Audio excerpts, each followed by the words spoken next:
Yeah, I know. You're gonna do this? I was going to yeah. While we're like, I don't need it. We'll just keep it as a 12-minute now. Yeah.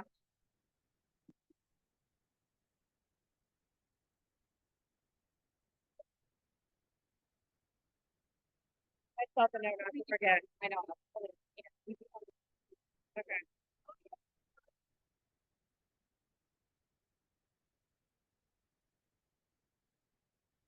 Uh,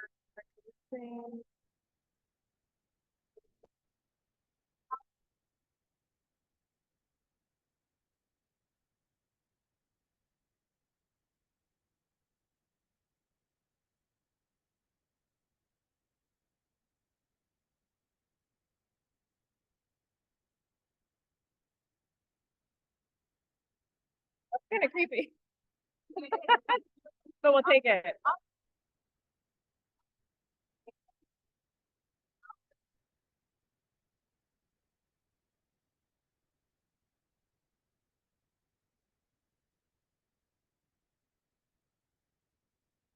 It's what?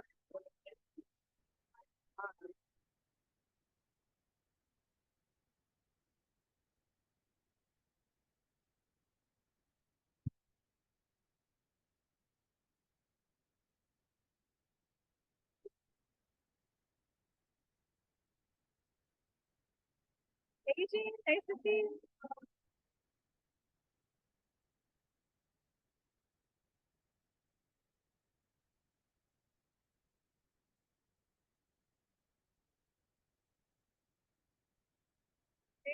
I'm sitting over here now. I love the seat over here.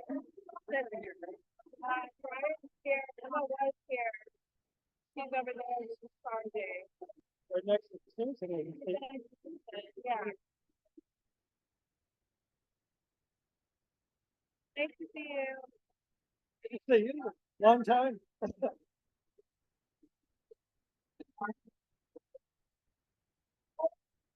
Okay, microphones. Okay, everyone, I think we've got the technical issue managed. So if everyone could please take a seat so we could get started. I apologize for the delay. But I think we're ready. Okay? Mark, he says that we're ready to go. Okay. Have you started the recording? It says practice session.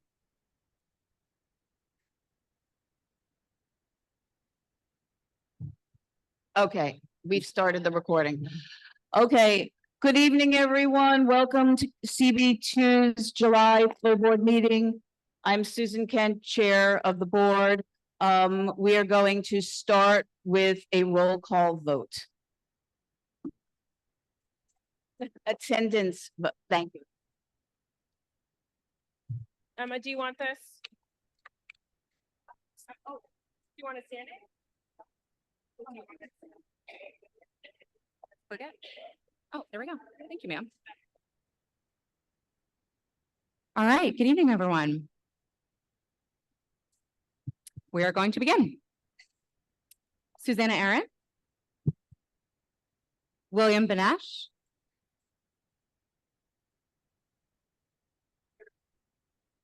Thanks, Will. Sorry. Could I ask folks to just keep it down a little? It's a little hard to hear the attendance. Awesome. Thank you. Keenberger.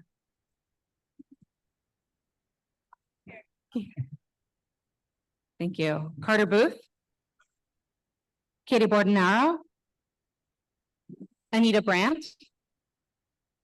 Amy Brenna. Here. Thank you. Rich Cacapolo. Here, remote. Thanks, Rich. Ritu Chatri is absent with notice. Valerie De La Rosa. Andres Diaz. Chris Dignas. I think Chris is here. Thank you, Chris. Arturo Fernandez. Mara Fitzgerald. Stella Fitzgerald. Cormac Flynn. Susan Gammy is absent with notice. David Gruber. Ann Hager is absent with notice. Juliette Kay. Zachary Kazaz is absent with notice. Susan Kent, Present. Ryder Kessler, Janine Kiley, Ivy Kwan Nars. Here. Thank you. Patricia Laria, Michael Levine, Janet Liff, Benjamin Listman, Ed Ma. Here. Thank you. Matthew Metzger. Not here yet. Erica Olson. Brian Pape. Donna Raftery. Lois Rakoff is absent with notice. Bo Riccobono. Rocio Sands. Present. Thank you. Shirley Secunda. Edward Siegel. Frederica Siegel. Emma Smith, present. Dr. Shirley Smith. Chenault Spence is absent with notice. Susan Wittenberg. Anthony Wong. Eugene Yu. Beautiful. Thank you. Thank you. Next item on the agenda is the adoption of the agenda. Do I have a motion to adopt? And a second? All in favor? Second. Thank you. Actually, my mistake.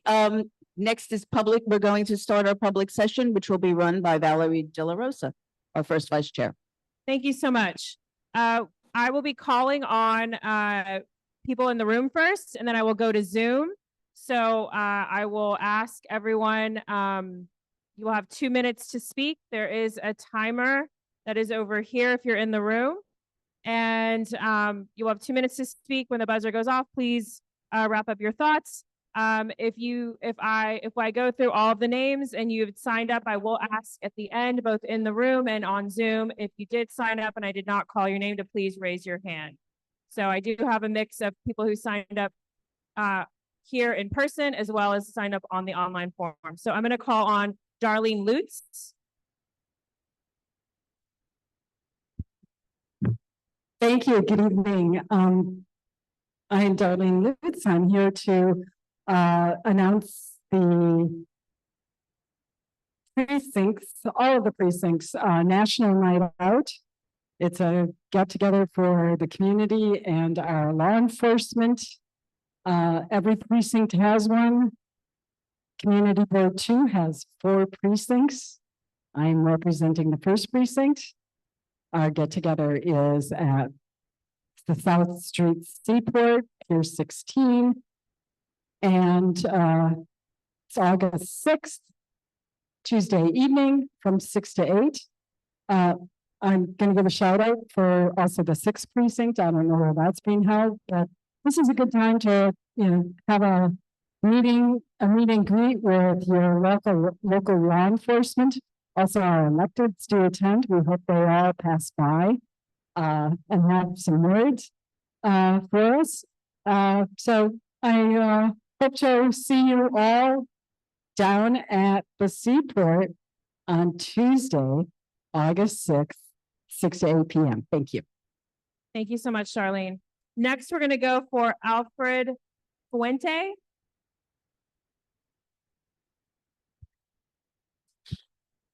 Good evening, and thank you to the board for hearing me out. My name is Alfred Fuente.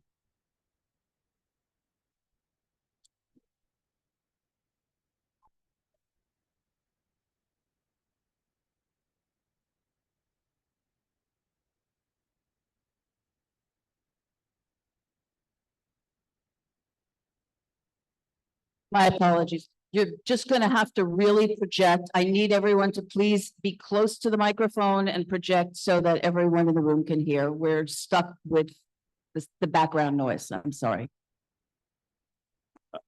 Good evening, Community Board 2. My name is Alfred Fuente. I am a real estate attorney in New York City. I'm also a father, and I also live here in the district. I represent high net worth individuals, small business owners, residential tenants, commercial tenants, and landlords. I bring this up to underscore that the city of Yes is a gravy train for the real estate industry. I oppose the city of Yes program that's being proposed, and I urge the board to consider what limitations it could demand of the city or outright oppose the City of Yes programming. The idea is that in a year or however long it takes for the City of Yes to become law, in the next 1 to 2 years after that, more construction here in Manhattan, not in the outer boroughs, will result in 20% more affordable housing. At the same time, the city is claiming that we have an affordable housing crisis today, right? But they're telling us that in 2 years, we'll get 20%. It does nothing to address right now how we are going to move families into more affordable housing. And so there are several options that the city could take: buying buildings and renting them out, for example, to affordable, to families that need affordable housing. It has the power as well as the financial wherewithal with a budget in excess of $100 billion to really do a lot more to address the city's affordable housing crisis and to remove and to get families out of a housing risk.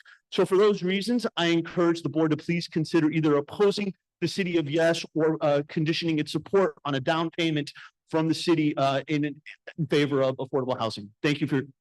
Thank you, Alfred. Next, I'm going to call on Adam Zeldin.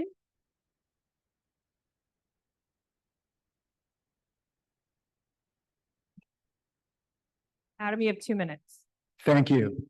Thank you, Valerie, members of the board, for allowing me to speak here tonight. I'm Adam Zeldin. I'm a former member of Community Board 2, and I'm here to talk about City of Yes.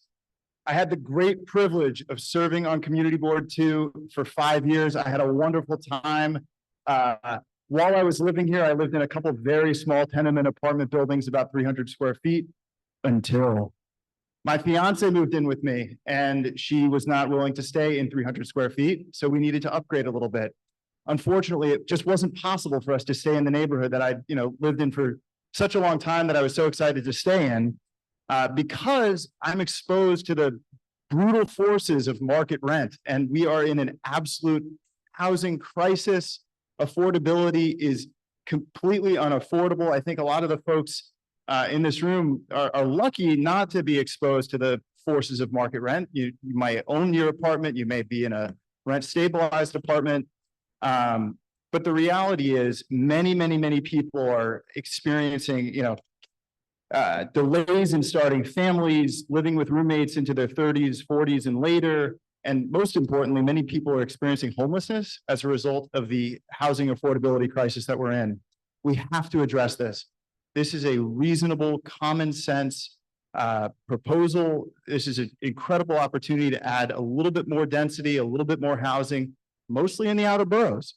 There are so many people who are in such strong support of this, including the League of Conservation Voters. This is going to be an environmentally friendly way to add housing, an environmentally friendly way to grow sustainably. I really hope that you, my former colleagues, people I count as friends, will consider shifting the resolution to be a yes with some stipulations rather than a no.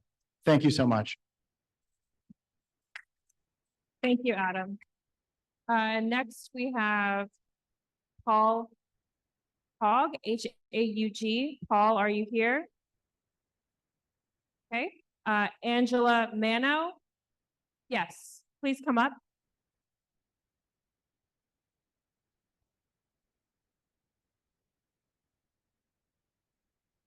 You will have 2 minutes to speak, and then next speaking after Angela will be Ernestine Buscemi, Karen Batten, and Nora Killaran, and then Dr. Gil Horowitz. So if you want to line up, You can take it up.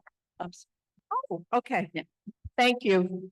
Thanks for this opportunity to express my opinion about the potential demolition of the Tony D'Appolito Center. I think it's obscene that they would even think of getting rid of this landmark.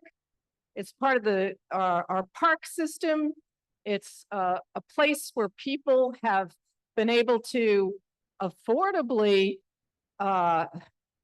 recreate, swim, take classes.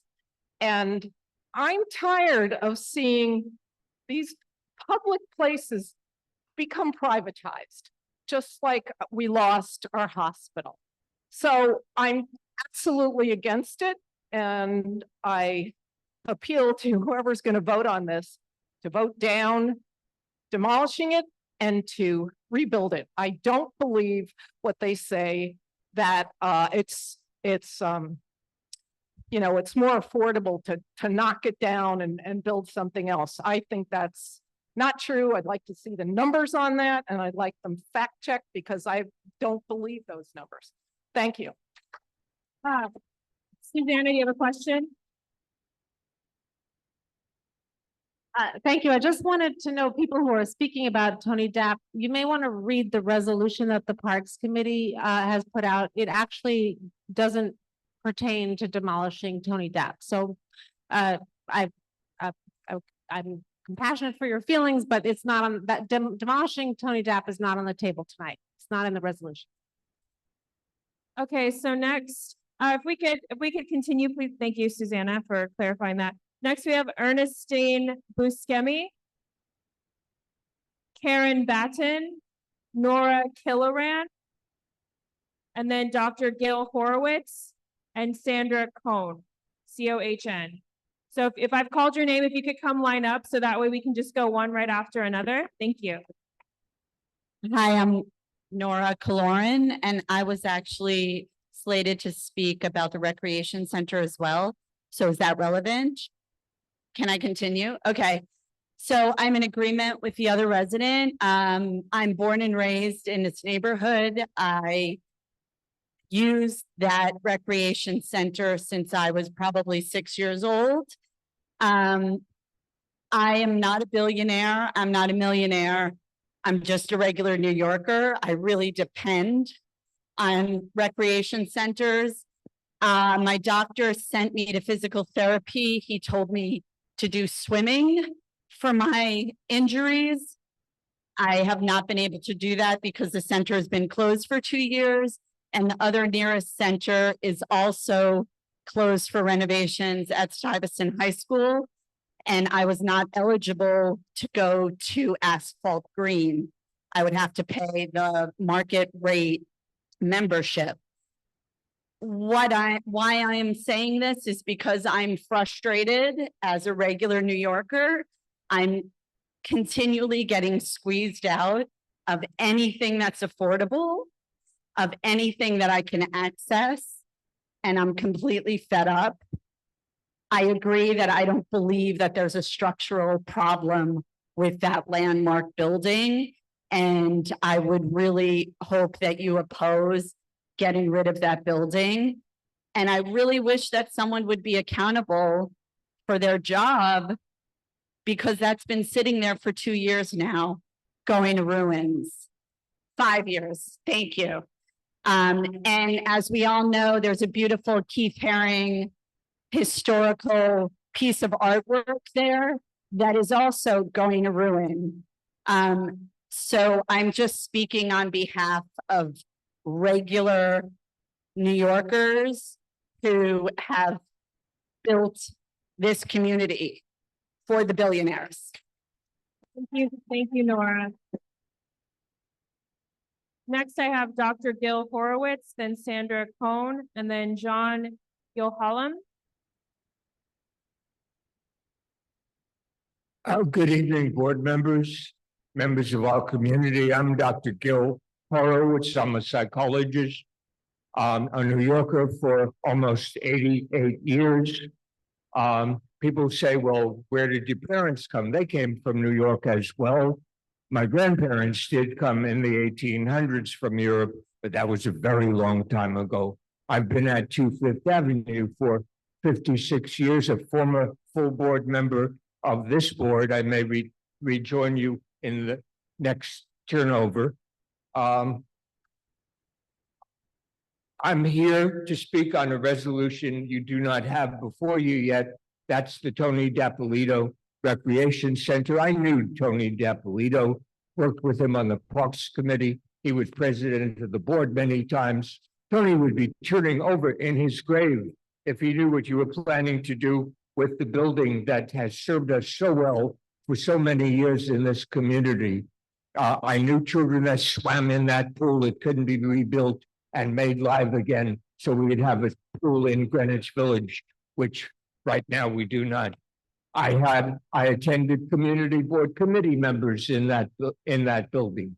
That building has served so many purposes, and with careful planning and engineering could be brought back to life again as it had been. It is a dumb idea to demolish it. I know you do not yet have it on your voting agenda, but it will be coming, probably coming soon. Please do not allow our community to be destroyed piece by piece. For St. Vincent's Hospital, now the Tony D'Appolito Center. I count on your good conscience to help protect us. Thank you so much. Thank you, Dr. Horowitz. And next we have Sandra. Yep, come on up. You have 2 minutes. Okay. After last week's, can you hear me? Okay, after last week's meeting at the community board, I was so frustrated and angry that I wrote a letter, which I sent to you and sent to Mr. Behrman. And I probably should read it, but it's basically this. I couldn't understand why all the talk of challenges to the structure meant destruction. It just seemed like, am I in a crazy world? My house, where I live is over 100 years old. Most cities in this world, the only 100-year-old buildings that they want to destroy is under the Cold War. If you go to Bucharest or Budapest, but you see these old, beautiful buildings destroyed for something. What is 100 years? And then the absurdity of thinking that you could replicate everything that's in this center and put it into a small residential space. The absurdity, and people are still talking about it. The center is not only the center, the recreation center, the playground, the handball court, the library, the seating space that's now pickleball, the playing, all of it. All of it is a center, and all of it brings people, all kinds of people, diverse people from all over to be together. It's broken down all kinds of, my son grew up, says, it broke up all kinds of racial and ethnic divisions from the Lower East Side kids came, from everyone. And so basically his letter that he wrote, which he sent to you, is basically says, few things are as precious these days. Legacy is rarely respected these days. And communities are often sold lies at the expense of their communities. I'm not going to read all that, but I beg you for all of us to he grew up here. My adult life is here. And this center kept me in this neighborhood through college, through raising a child. Thank you so much, Sandra. And it kept my health, believe me, and my health. Thank you, Sandra. John? Then Amy Wachtel, Lucille DeVito, and John Stewart. So if you can make your way up. Go ahead, John. My name is John Yohalam. I have lived in this neighborhood for 47 years and frequently have been a member of Tony Dapp and have used the gym and the running track and so forth. It seems the city, well, the builders always want to build towers that are too large for people who rarely inhabit them. There are more shadows across the city. There is less human-sized habitation.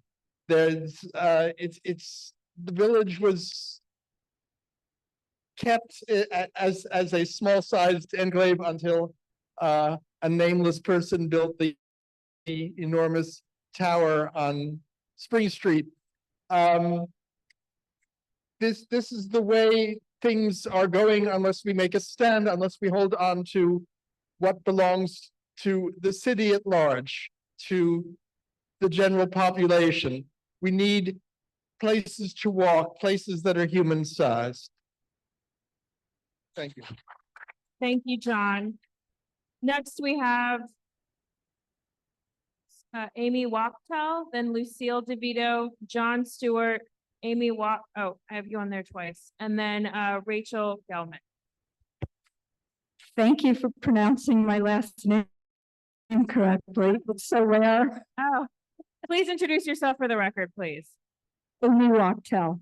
So I too am here to talk about the Tony Dapp Center. Every speaker who spoke thus far represents my exact sentiments.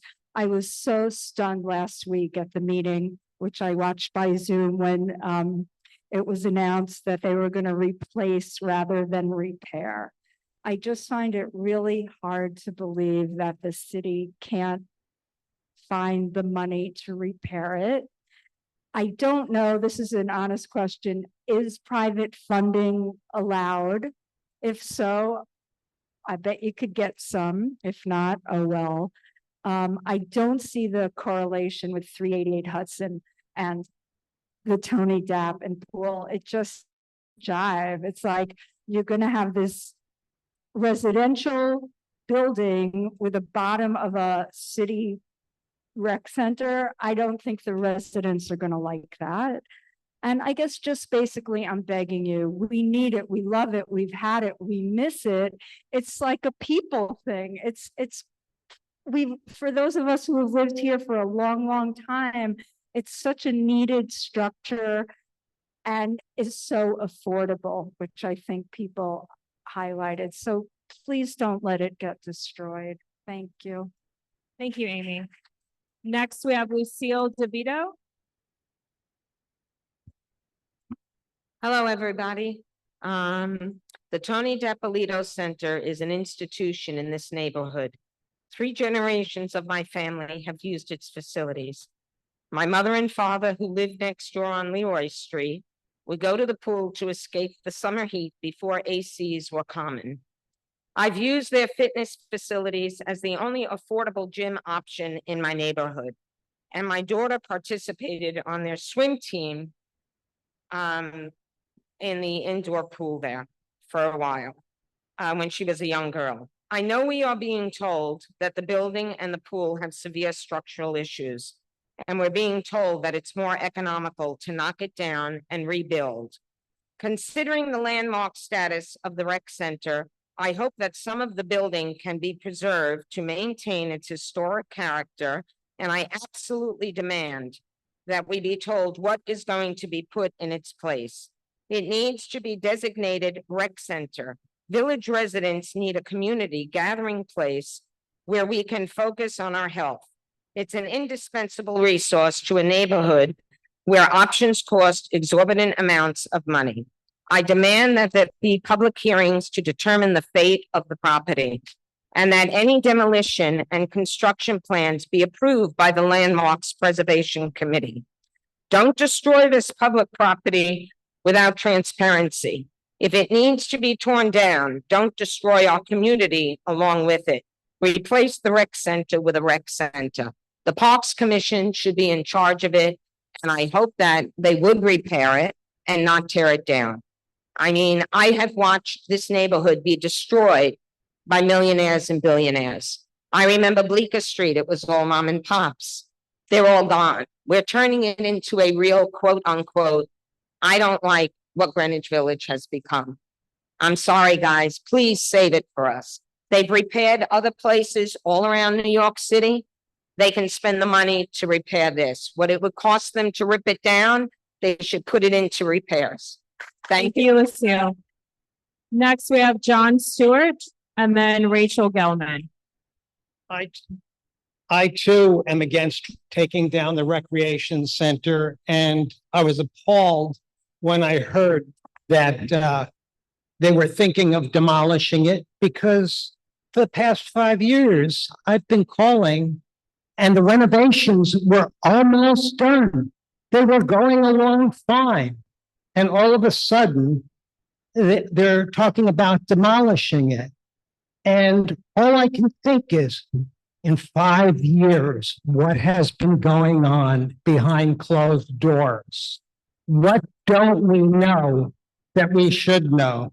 I see right here, CBM Community Board 2 has an interest in the recreation center. Yet on line 5 here, I see the residential building will be built, not proposed building, will be built. And that light makes my hair stand on end.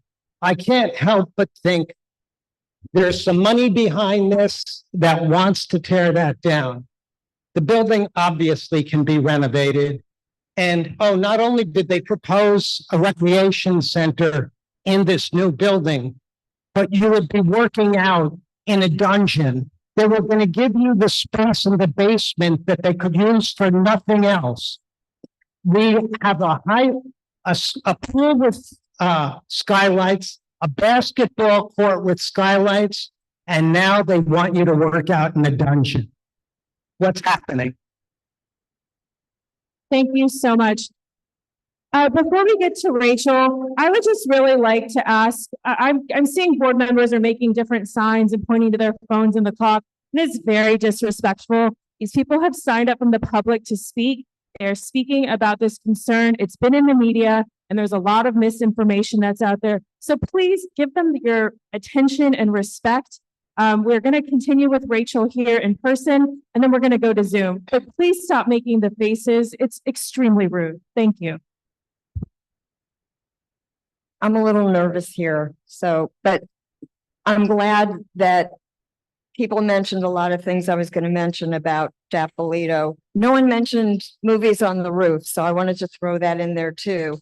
The other thing is, Keith Haring's mural was mentioned, but he's not coming back to paint it again.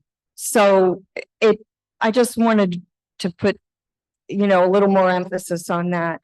And then lastly, I will say, this makes me think of Elizabeth Street Garden. I'm not bringing more of that, but only insofar as all of this feels like, and I don't know where this phrase comes from, but it seems New York City knows the price of everything and the value of nothing. So Elizabeth Street Garden and Dapolito feel to me like nobody's understanding how important it is to keep the things that we already have. Thanks. Thank you, Rachel. Now we're going to go to who we have on Zoom. So I'm going to call on Andrew Berman. I'm sorry, I have not called on, I'll call on you when, let me ask the room, has anyone else signed up to speak who I did not call on in the room? Okay, ma'am, can you come up and say your name and please speak for 2 minutes? Okay. Well, my name is Linda Myers. Many decades ago, I suggested to my neighbor, Vera Schneider, a longtime community board member, maybe some of you remember her, that it would be nice to do something at Sheridan Square. And she turned to me and said, what should be here? At the time, it was more or less a parking lot for temporary cars and trucks. And I said, without hesitation, it should be a garden. Well, Vera and a neighbor, Ronnie Keller, got together. They knew how to navigate the city agencies, and they got that garden built. And now we've got a spot of beauty in Greenwich Village that we didn't have before. Years after that, when the city managed to get the recycling program going, we were able to get rid of the recycling center at the corner of West 4th Street and 6th Avenue. And I suggested to Tony Dapolito and others that that should be a garden. And other people took the ball, thank goodness, and ran with it. And now we have the Swan Garden. Now I have a third proposal. The Ruth Wittenberg Triangle is an empty space most of the time. Occasionally there are works of art that are put there and people sit in chairs, although I've never understood why anybody wants to sit in chairs in the middle of traffic, but they do. But in summer on these hot days, it's blazing hot. There's no shade. And I would love to see a fountain there to cool the area. It would add a cooling element to a troubled area at 6th Avenue and 8th Street. And it would add some more beauty to the area. And the round fountain would soften those angles of the triangle. Not something that looks as if it came off a battleship, but maybe, and it doesn't have to be the Trevi Fountain, but maybe something more along the lines of what is in, I think it's Jackson Square at Horatio and Greenwich and 8th Avenue. But something that would add some beauty with some greenery around it and help Greenwich Village move an inch closer to being the green space it's supposed to be. Thank you so much.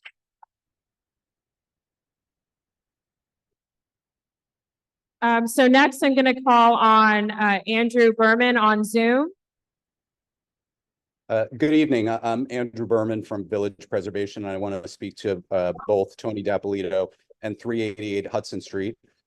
First of all, I want to reiterate what you've heard from a lot of people, which is that it would be a tragic mistake for the city to demolish the Tony Dapolito Recreation Center, as they are saying they wish to and intend to pursue, based on what they claim are repairs that need to be made, which are their responsibility, and the fact that the building is old and was built in 3 pieces. If we allowed every building that was old or was built in multiple pieces or that needed to be repaired to be demolished, especially landmark buildings, we would have virtually nothing left in our neighborhood. And the community board should be speaking to this issue because the Parks Department has been very public about it at a community board meeting. I also want to say that regarding 388 Hudson Street, I would urge the community board to call upon HPD, now that they have admitted that the tower does not have to be as narrow, to bring down the height of the building. And the only recreation facilities that should be considered for the 388 Hudson Street building should be those that do not take up space that could otherwise be occupied by housing. Below ground space and the minimal, if any, space on the lower floors of the building that could not serve as housing. Otherwise, you're either going to lose affordable housing at 388 Hudson Street, or you're going to make this too large building already bigger. I would also urge the community board to continue to push HPD to require a restrictive declaration for the 388 Hudson Street RFP that requires all of the affordable housing to remain permanently affordable. And the last point that I want to make is that the city has still not agreed to integrate setbacks on 388 Hudson Street, bringing it away from J.J. Walker Park and bringing it away from the Greenwich Village Historic District that it faces. It is vital that it do that. Andrew, can you wrap it up? The buzzer went off. Can you just wrap it up, please? Yeah.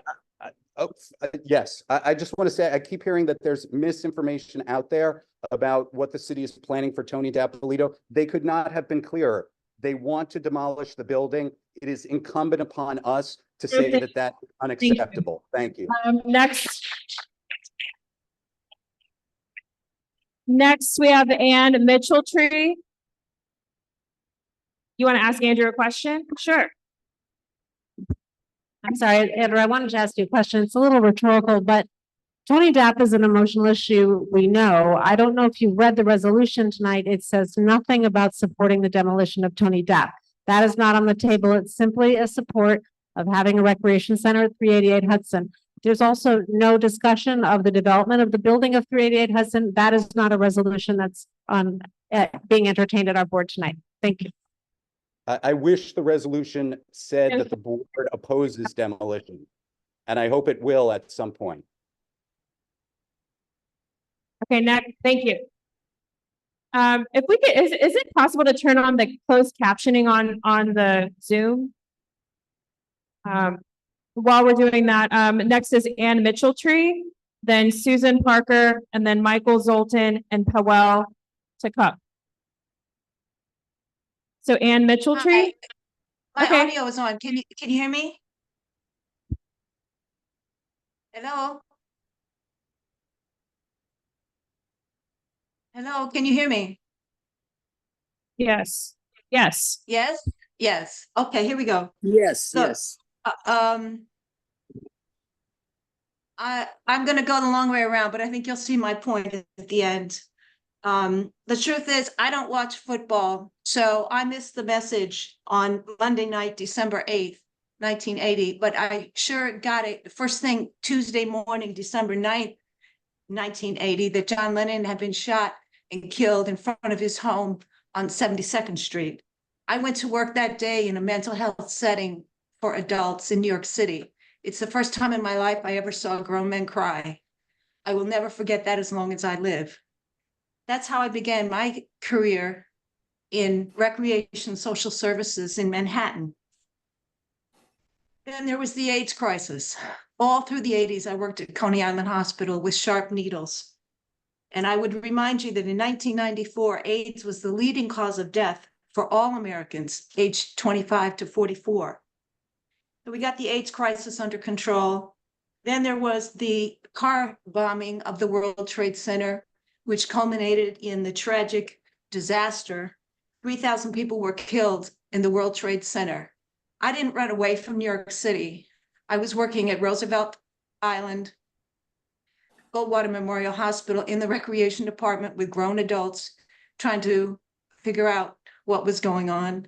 And again, the crying and the shock and the letters and the candles all over the city. I didn't run away from New York City. I stayed, I worked. Then there was Hurricane Sandy.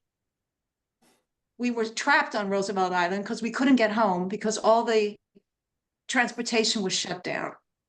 After Hurricane Sandy, I didn't run away from New York. I stayed here and I worked in public health, public recreation. Then we came to the coronavirus in 2020. Our hospitals were overflowing. We were bringing in meat refrigerators to handle the corpses.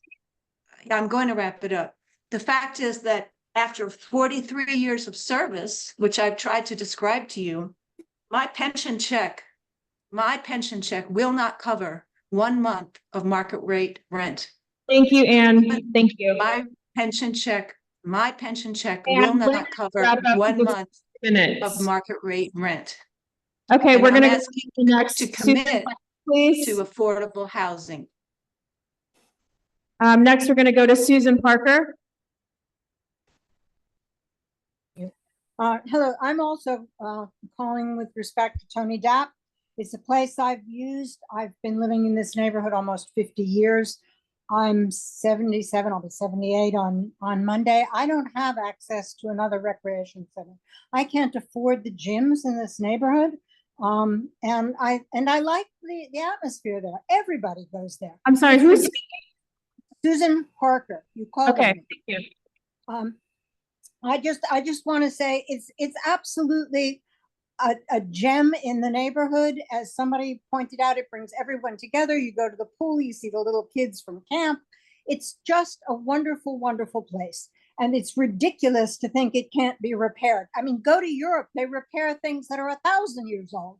We can't repair something that's 100 years old. Ludicrous. It's just a real estate grab. You know that's what it is. We have to stand up for it. We have to fight for it. We have to keep it. Thank you.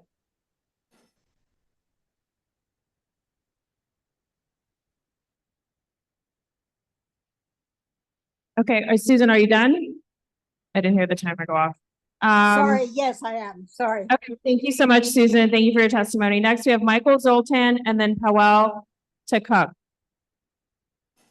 Good evening. My name is Michael Zoltan. I am Land Use Counsel for 503 Broadway, the application that's before the board tonight. I just wanted to give a very quick summary of what the application is for, and that's before the board. This is an application for a renewal of a special permit that was issued in 2019. 503 Broadway is the home of Zara, and there was a special permit that was issued by city planning to have a large retail store in the building in 2019. And to clarify, this was a special permit for the use. It's an indefinite special permit. There is a requirement for the use to be memorialized on a certificate of occupancy within 4 years. That has not happened yet.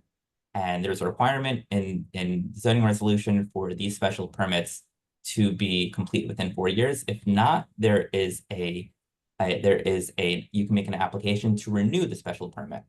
For 3 years, you can do that 2 times. So this is just to renew the special permit for us to get the final, to get the certificate of occupancy for the use.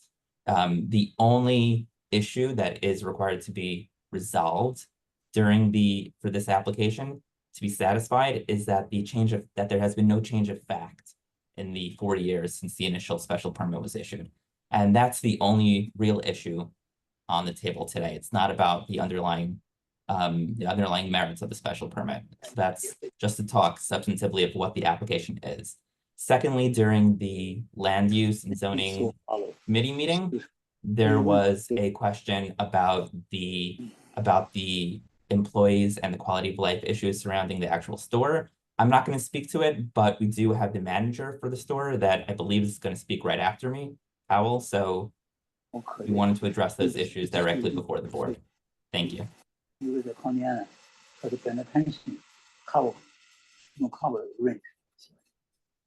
Thank you so much. Next, we're going to go to, hold on. Powell to Cook. Hi. You have 2 minutes. Thank you, chairpersons, and good evening, community board members. My name is Paweł Tkachuk, and I'm the manager at Zara Soho. I'm here today to address some of the concerns that have been raised recently by some of the members of this board. We understand that 2 concerns have been raised by the community that you would like us to address. One, about the accessibility of the contact information for the community members. You have questions or concerns related to my store. And the second, about our employees' use of neighboring stoops and window banks during breaks. With respect to the contact information, I can confirm that we have placed a placard with a reminder of the dedicated phone number that you have for this purpose, and our customer service team email address on the left side of our storefront facing Broadway. We welcome all feedback about how we can better serve our guests and neighbors, so please do not hesitate to contact us if you have any questions or concerns about our store moving forward. As to the concern about our employees' use of neighboring stoops and window banks, I can assure you that we have and will continue to communicate with our team that they might not use those areas during their breaks, and that they should continue to demonstrate community respect by throwing away any rubbish they have to the trash bins located on the street or inside the store. Please know that Zara strives to be an active and supportive member of the communities that it is in, and we will continue to implement measures we hope will serve the interest of our communities while also addressing the concerns you might have. Thank you for your time and your continued support. Thank you so much. Next, yes, Katie?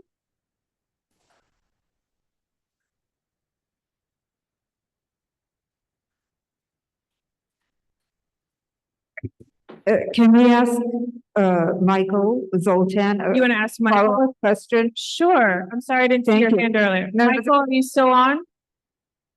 Michael Zoltan, or can we promote him to speak again?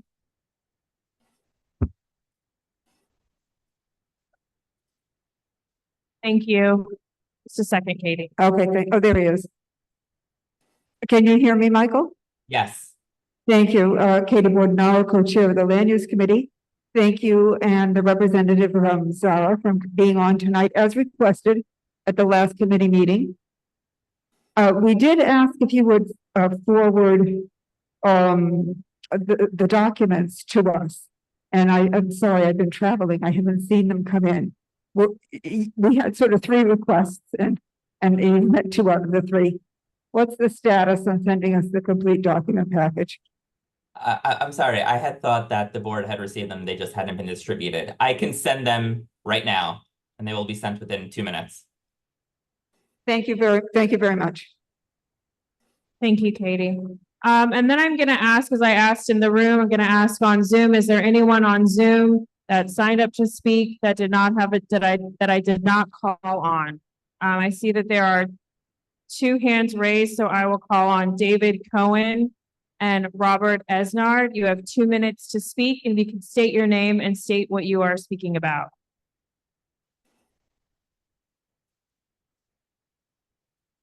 So it'll just take a second to get them moved over. David Cohen? Yeah, yes, thank you.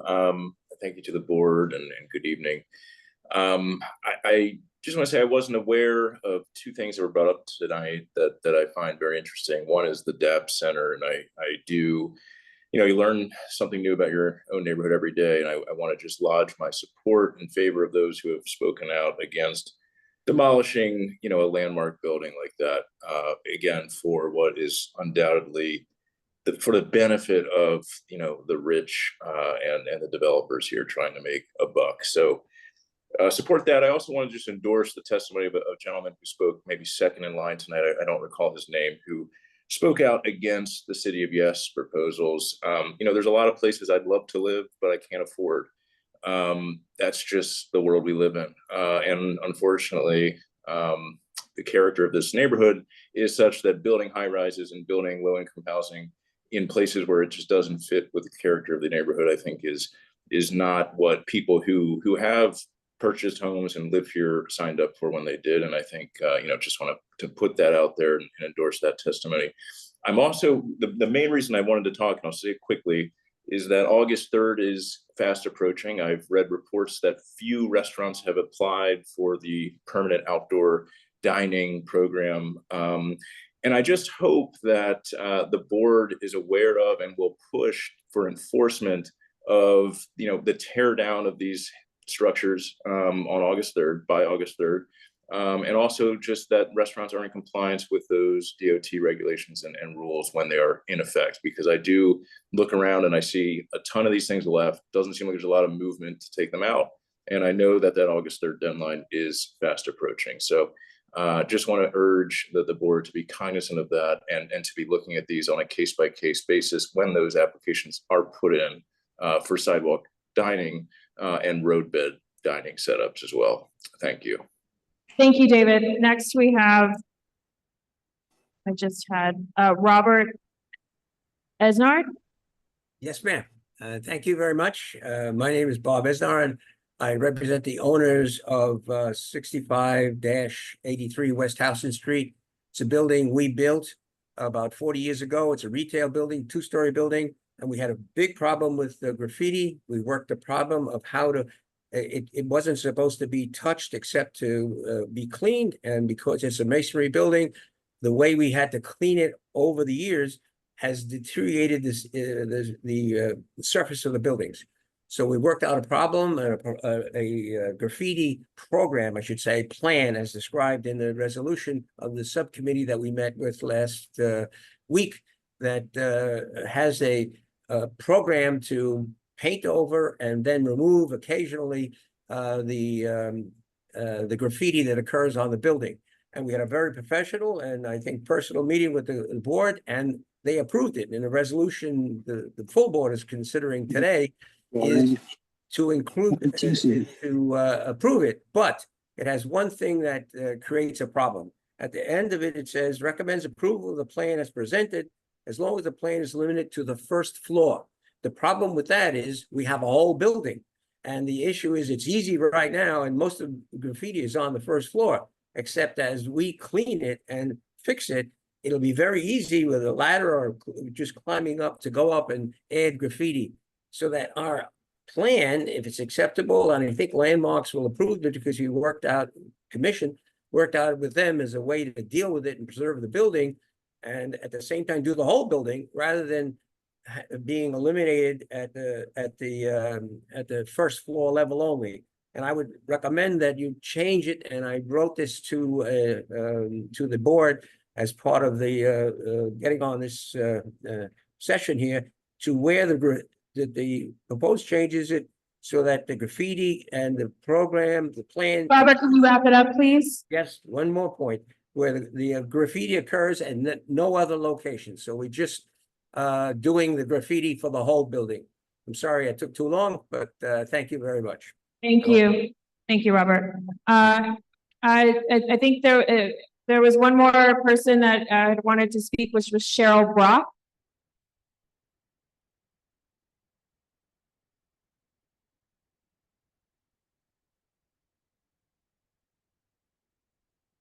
And that will be our last public speaker for the public session. Cheryl Brock.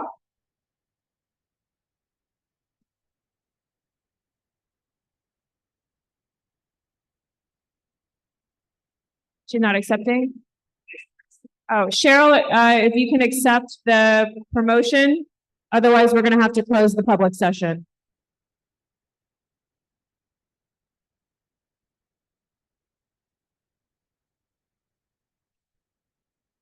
Can you promote her, please? Oh.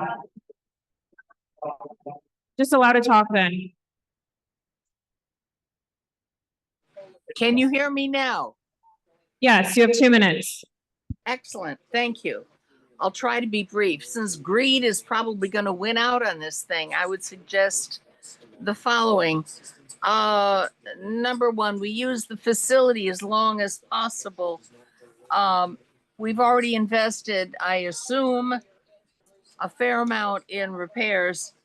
We get an estimate on what else needs to be done. Allow fundraising, which we certainly can do. We're very good at that. I certainly volunteer my own space, my own services. I'm pretty good at fundraising.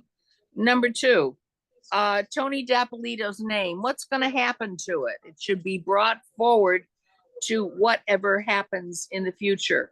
Number three, this is not just a local landmark. The building may be local, but the village is national.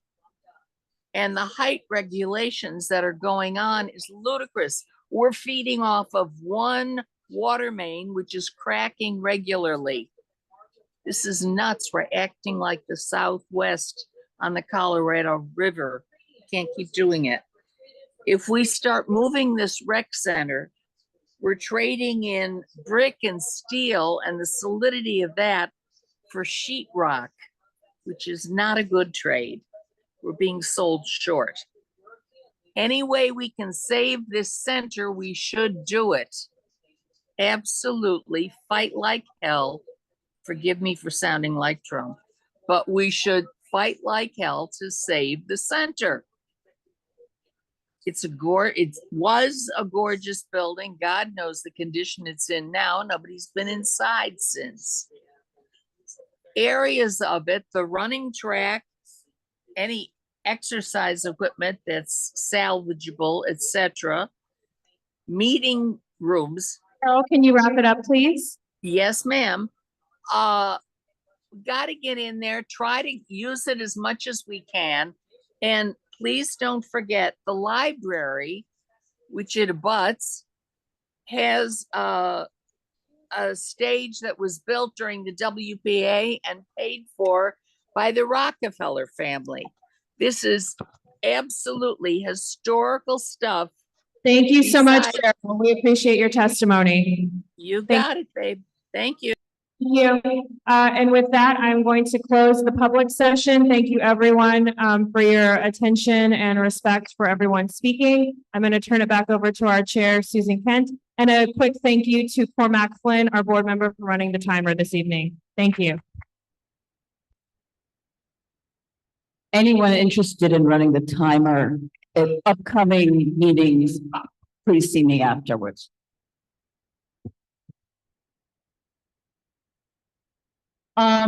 Next item is normally reports to the public from our electeds and or their reps. I have asked, because we are anticipating a long business session, our electeds and their reps have graciously agreed to not be presenting any reports in person. You will all be getting links to the various reports in an email. I too do not have a report. The only thing I want to point, our community liaison, Stacy Johnson. It is her last meeting. She is our liaison from Senator Kavanaugh's office. She's moving up to work for the state for their housing preservation, I believe you said. Okay. So I just wanted to thank her for all of her efforts, and we will miss you and wish you well.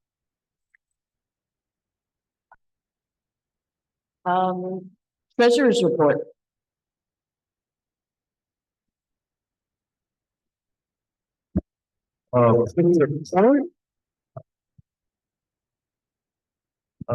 We have our year-end numbers before you. We had some savings in terms of our staff expenditures, so that we shifted it towards other uses such as professional services, as well as Susan mentioned last month, as well as Mark, purchase of Airtable software to improve our website. And that's that. Well, one highlight is we actually almost received double the amount that we were expecting in terms of the street fair fund. So that was a great surprise. And that's it for the treasurer's report. Thank you. Now the district manager's report. Thanks very much. I also have a very short report. A big thank you to Councilmember Marte for his financial support of the board. It makes hiring consultants and so forth possible, and we're grateful. In district service cabinet and in the community councils for the police precinct, we've been hearing increasingly concentrated reports with respect to the enforcement of quality of life issues. That doesn't really tell the whole story. That started off in the northwest corner of Washington Square Park. The 6th precinct has been paying a lot of attention to that in the last 6 to 8 weeks. And now they are also shifting to also pay attention to some of the side streets near it, where some of the activity that was going on in the park is now sort of migrating. So the police are on it. Goddard Riverside, our Metropolitan Outreach Consortium partners are on it, and we're grateful for all of that work. And that should do it for me, other than my thanks that we have a workaround from an expert tonight, because you all saw the look on my face when you walked in, and we're able to hold a meeting tonight. So I'm grateful for Mark and Parish Studios. Thanks. Thank you, Mark. So now we have concluded the public portion of the meeting. We are now entering business session. And at this point, we will have a roll call attendance again.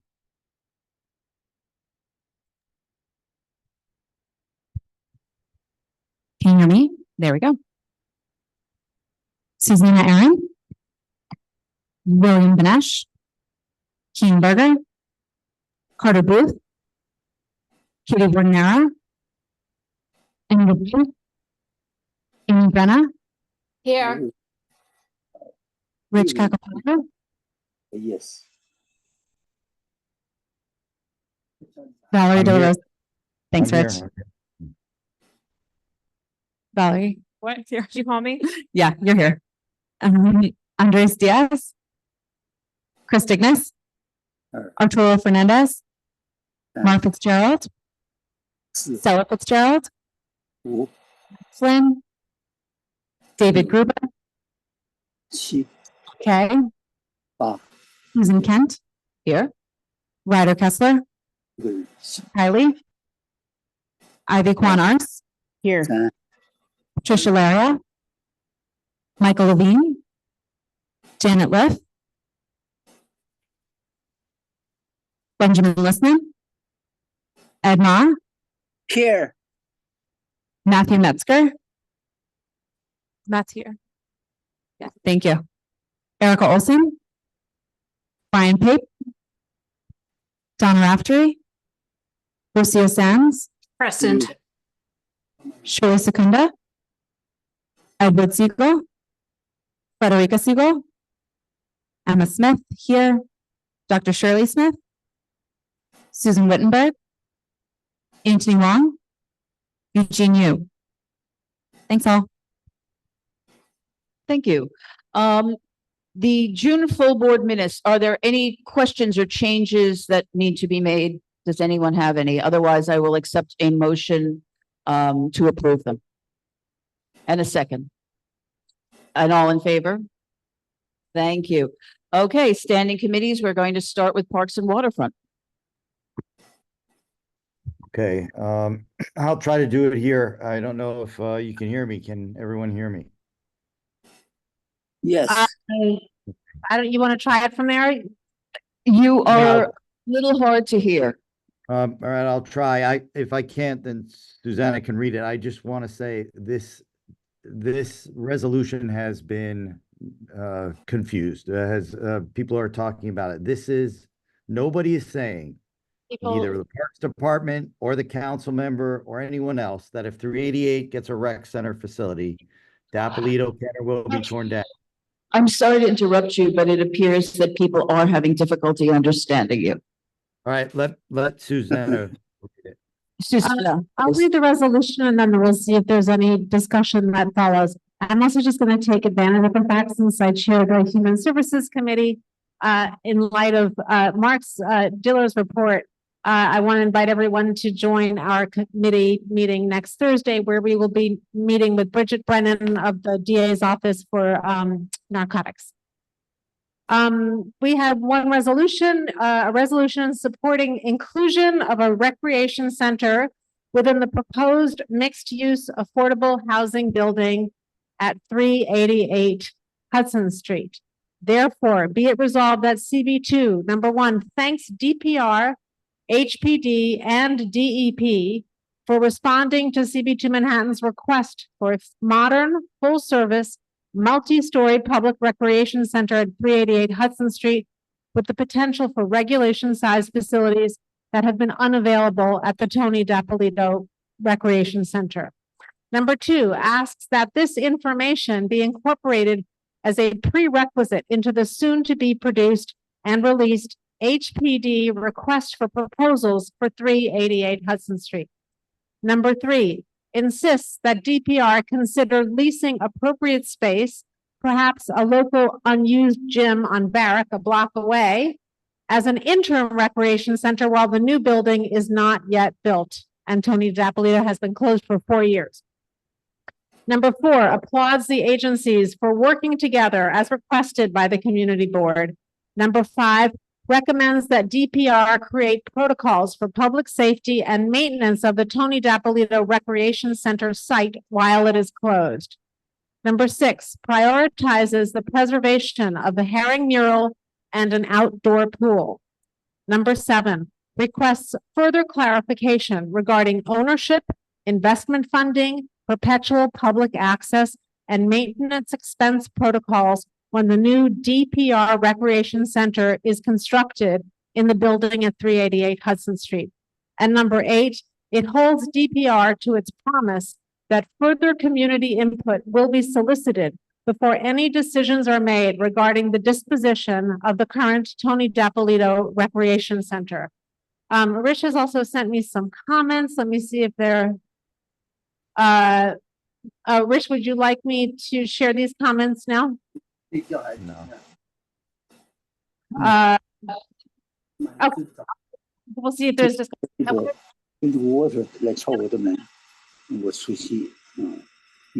who's talking. I'm hearing someone on.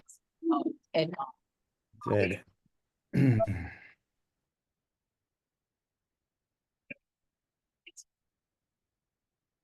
Is there any discussion, any questions? Valerie. Yeah, I had a question for Matt Metzger, who had voted against. Oh, I'm sorry. I'm sorry. Before you say that, I need to just adjust. The vote was tallied incorrectly. Ritu Shatri was not in attendance, so actually the vote is 9-1, not 10-1. Sorry about that. Go ahead. Your question is relevant. I had asked if I was curious as to the no vote from the committee, so I was wondering if Matt could explain the no vote. Matt is coming to the microphone. I was mostly in a bad mood, but it was I thought that it was more complicated, the positions of the room, than what was, in my opinion, what was represented in the reso. I thought there were some people who were advocating for the prior CB2 resolution, saying there should be a community space in the housing development. There were other people who were saying maybe we want to reevaluate that, and I don't think that that was necessarily reflected in the reso. Thank you. I appreciate that. Thank you. Anything else? Yes, Valerie, sorry. Is it possible for us to just comment on including the recreation space in 388 and deleting the rest and just making the comment on the Wait, inclusion. I'm sorry, I can't hear, I can't I'm hear sorry, the question. is it? I'm curious as to why the resolution, I guess I'll frame it as a question, why the resolution doesn't just ask for the inclusion of asking for recreation space in 388 without having to address, since the city doesn't seem to have an answer as to what Dapalito is happening, and that's a later thing. So I'm just curious as to why we're commenting on one and not the other, when so much is unknown. I think that the background on this is that there will be an RFP, a request for proposals that will be released. And I think that HPD, which is going to be developing 388, wants to make sure that the community is in support of having a recreational center be part of that RFP. We felt it was important to say yes to that. Tony Dapp is a whole big issue. And it's been closed for 4 years, and the reports were that it's in terrible condition, but there were no conclusions made about Tony Dapp, about what would happen to it. And they did promise, as we say, that they would come, that would be further discussion. So we separated those two things. Tony Dapp was not ready to be a conversation right now, but 388, a rec center at 388 Hudson Street was very timely. Does that answer your question? Yep, thank you. Anybody else? Yes, may I ask why this is Edmar.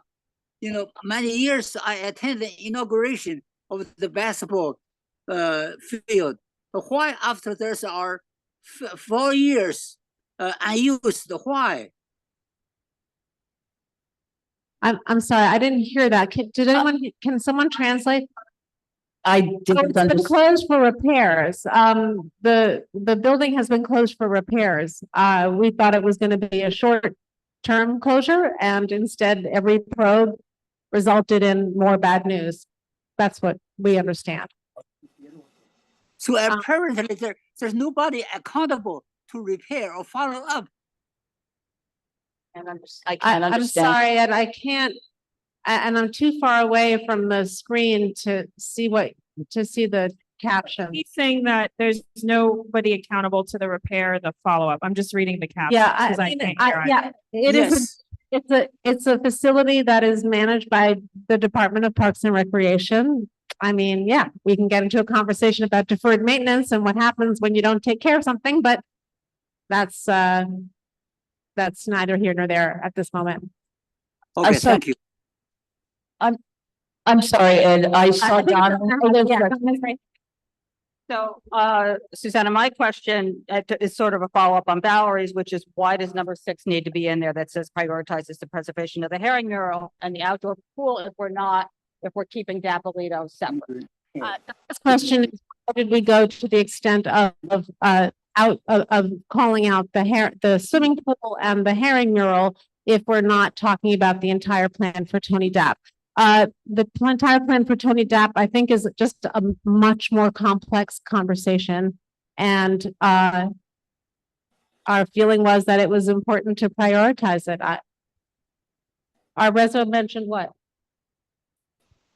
No, I know our reservation did mention it. Donna wants to know why we mentioned that and didn't mention the entire building. The entire, so.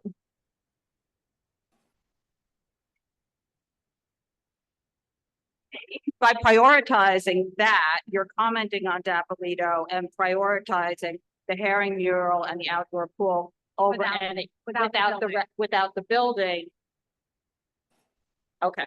I understand. Your question is, why are we separating in this resolution mention of the herring mural and the pool from the building?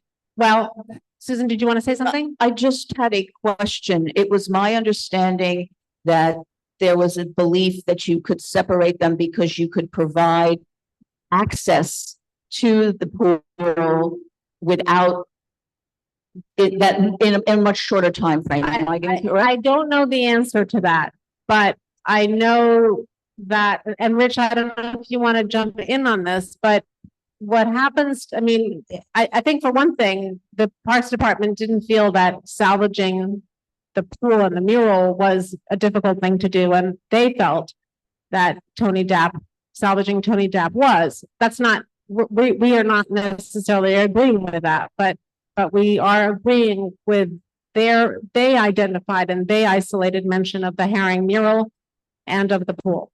And so we are concurring with that, I guess. I don't know if that answers Donna's question.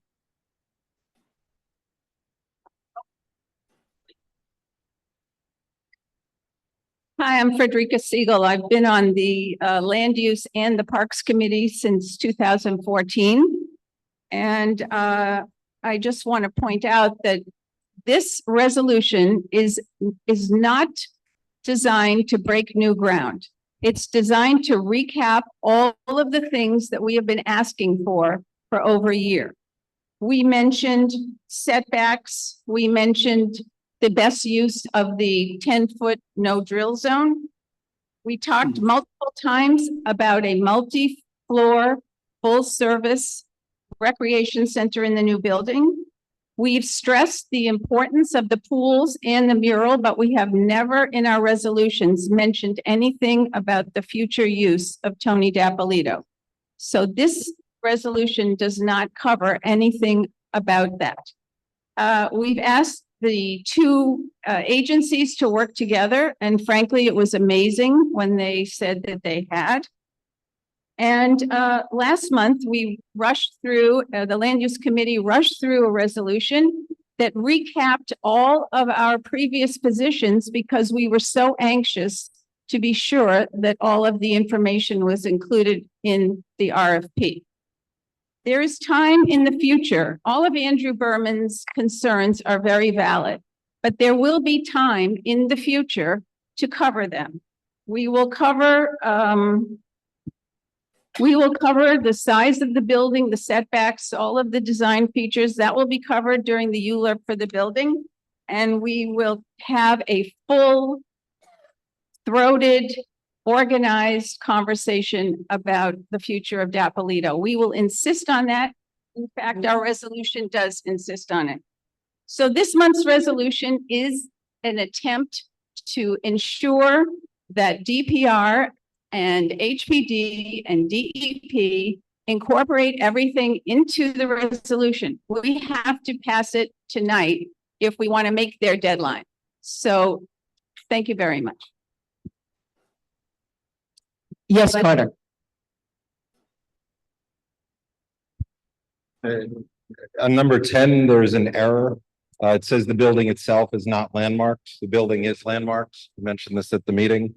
I'm hoping that that will be corrected because it's an important element. The rest of the facility is not, but the building itself is within the Greenwich Village Historic District Extension 2, and it is a landmark building.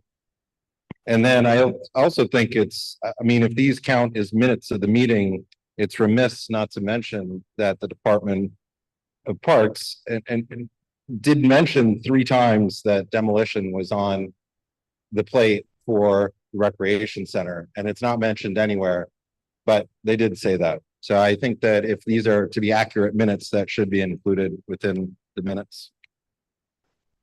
Thank you, Carter. Anybody else? Is there any, yes, more? Hi, everybody. My name is Mark Fitzgerald. I'm a member of Community Board 2 and a lifelong village resident. All I can say is I don't really want to, I'm not going to vote yes on any resolution that doesn't support 100% the repair of Tony D'Appolito. As a child who grew up in the village when nobody wanted to live in the village, you know, my friend Nora, who's also an OG village kid, spoke so eloquently earlier today. We used to be hanging out in Washington Square Park on a hot day, and we would all just roll over to D'Appolito to swim. This is something our community needs. I am raising a child in this community. We do not have a pool. And also, you know, there's a lot of sentiment attached to this. 388, it was supposed to be public space. I am personally very open to 100% affordable housing there and pretty much nothing else. So I'm going to vote no on this resolution. I believe that it is a misdirection in order to backdoor some sort of big development at the D'Appolito site, and I think it's a lie. Thank you. Yes, Valerie. A few comments. I mean, it's a fact that Tony Dapolito is mentioned 13 times in this resolution. And there's incorrect information about the landmarks. We have the most landmarks district, and the landmarks committee was not brought into this conversation, which I think is amiss. So I would like to make a motion to remove whereas is 4 through 8 from this resolution, to maintain the integrity of commenting on the recreation space being proposed for the recreation space to be included in the RFP. That seems to be the timely thing here. I think that we should not comment on the rest of Dapolito because we are operating on incomplete information. And if anyone wants to talk about game theory, I can talk to you about it after the meeting. Okay, just so Valerie, you're suggesting that, let me just go over the whereases 4 to 8 and summarize them. Whereas number 4, says that we stress the importance of the agencies working together to maximize the potential of 388. Number 5 says that the building at 388 will have narrower setbacks than was originally called for. Number 6 says sort of specifies where DPR and HPD think they will be able to site the recreation center on the building. Number 7 says, I'm sorry. I said whereas and I meant the be it resolved. I'm asking to remove 4 to 8 from 4 to 8. So you're saying that we don't want to, so let me just go through those. Therefore be it resolved. So you're saying that number 4 says we applaud the agencies for working together as the community board requested. Number 5 asks the DPR to create safety and maintenance protocols. This was the result of a complaint from neighbors that the sidewalk was skanky. Number 6, reiterate, confirm, whatever, emphasizes the preservation of the herring pool and an outdoor pool. Number 7 says we request further clarification on how this recreational center in the new building will be protected in perpetuity. And you're suggesting also number 8, Valerie? Valerie, are you suggesting also number 8? Yes, she did. So number 8 says that we hold DPR to its promise to come back to us to have further discussions about Tony Depp. Oh, excuse me. We need a second to have this. If she made a motion, I do need a second so we can discuss. I just wanted to clarify what the motion is calling for. Okay. Okay, we have a second. Now we have anyone wish to discuss the elimination of items 4 through 8? Yes, Will.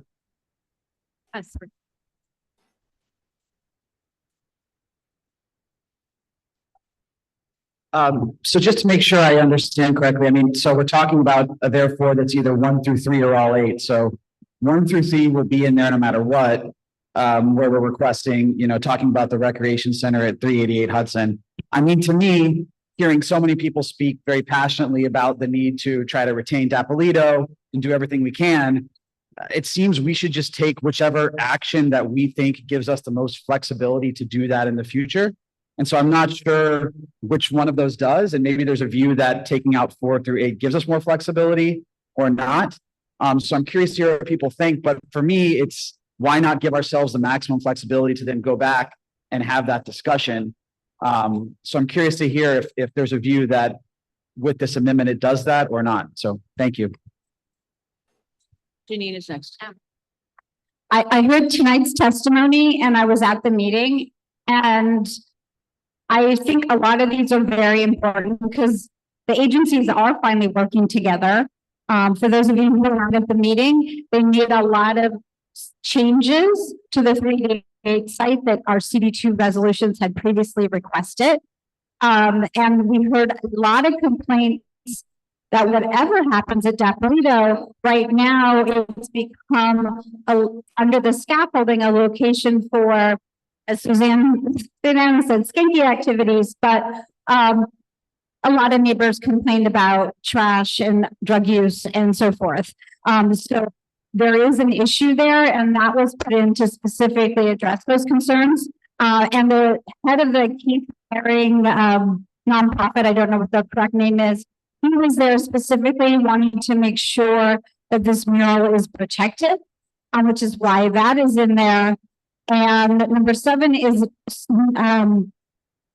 about the new rec center, and I think these are important questions. Who's going to own it? And everybody's worried here about big real estate. We're saying we want more information. And then we also insisted that DPR come back with any details. And again, I think this is important. For those of you who noticed the press, our meeting started at 5:30 p.m. and at 5:31, Gothamist and a few other publications came out with articles that the Parks Department had given a tour to press earlier in the week. CB2 was unaware of that.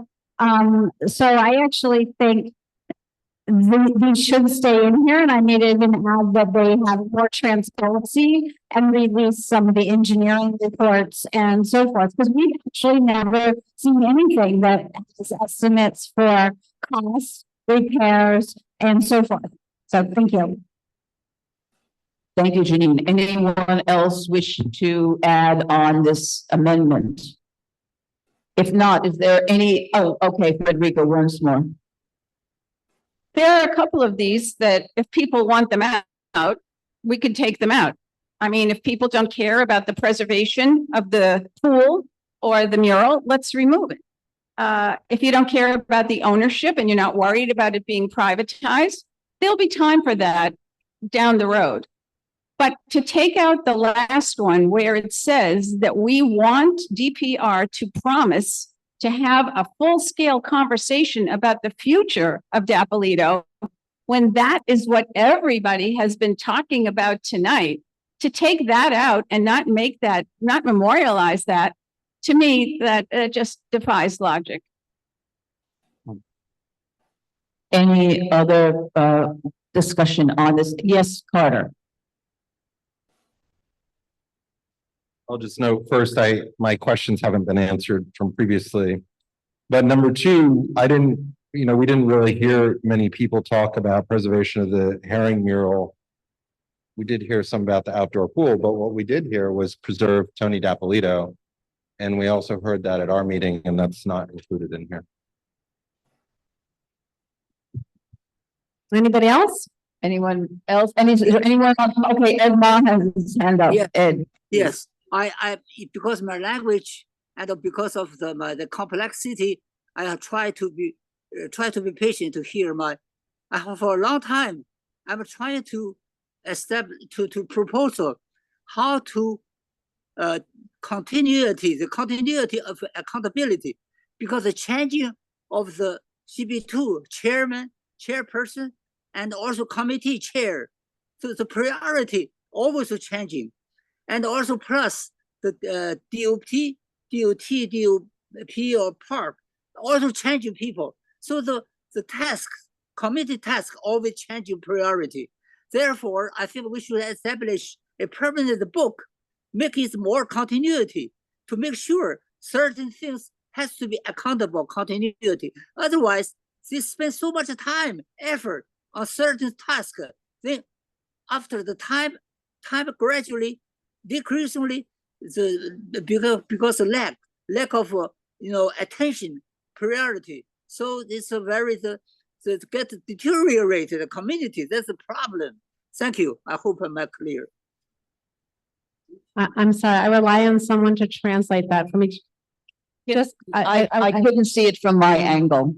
I could neither. I was able to read part of it, and Ed, correct me if I'm wrong, but he is suggesting that more continuity just across accountability and out across the community board might help with accountability for moving this issue forward.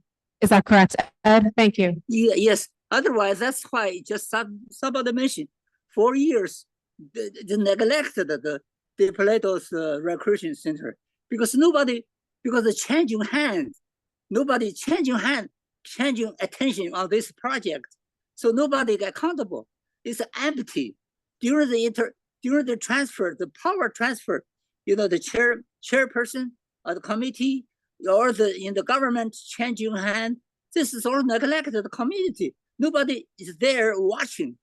And therefore, I suggest to establish some kind of permanent book, put down certain time has to be answered to a certain degree, accomplished or not, or any problem or eliminate or whatever, or continuity. Otherwise, we talk about so much time trying to do it, but finally, just it's gone or vanish automatically. Okay. Anything Thank else? you. And I see Rich has his hand up. I'm just trying, can you hear me better now? I'm trying a different mic. You're I think too you low. need I'm to be sorry. heard. So, is there any way to improve the audio quality? Make it louder? Well, The chair, he wants to comment and it's hard to hear him. Okay, let's see if we can hear him. Can you hear me at all? Yes. Okay. This is pretty straightforward. There will be discussions about Dapolito, and we will push to have our community included in them. The question on the table is whether we want to accept the offer of a rec center in 388 in the basement and the ground floor, which won't impact the amount of housing. We've been saying for a while, we got DEP and the other groups to agree to it. If board members don't want to support the resolution, they should vote against it, and they should realize that by doing so, that might result in the RFP for 388 going out without rec center request in it. Neither Parks nor Council Member Botcher are saying that if 388 gets rec center facilities, Dapolito can or will be torn down or no longer used for recreational activities. That's why we're calling out the pool outside. The 388 will not have a pool outside. It'll have a pool inside. But again, the discussion of what will be done in the building and the space on which Dapolito building sits and the space surrounding it will all be discussed at a later date. So today, it's simply, do we want a rec center in the RFP for 388 so that those who propose to build the building include it or not? That's it. If you don't want it in there and you want to take that chance, vote against the resolution. If you'd like to have it in 388, and then we'll decide what to do in Dapolito later, vote for the resolution. Well, people are able to understand him because he wrote some of this down. If I need to, I can repeat some of what he wrote. But if you could understand what he said, that's good enough. Okay. Yes, Dr. Smith. Okay. Thank you. I think for a point of reference, Susan, you should be careful in your wording because Mark, he was speaking English, and for you to use the word translation, I think was disrespectful. I'm sorry, I didn't mean a translation from Chinese. I meant that it's very hard to hear on Zoom. And I understood the words of most of the people who've been on the Zoom. But in this case.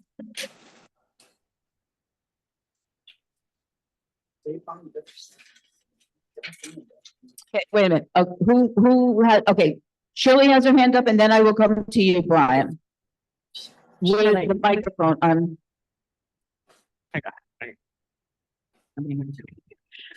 on the Parks Committee too. I've been on it for a long time.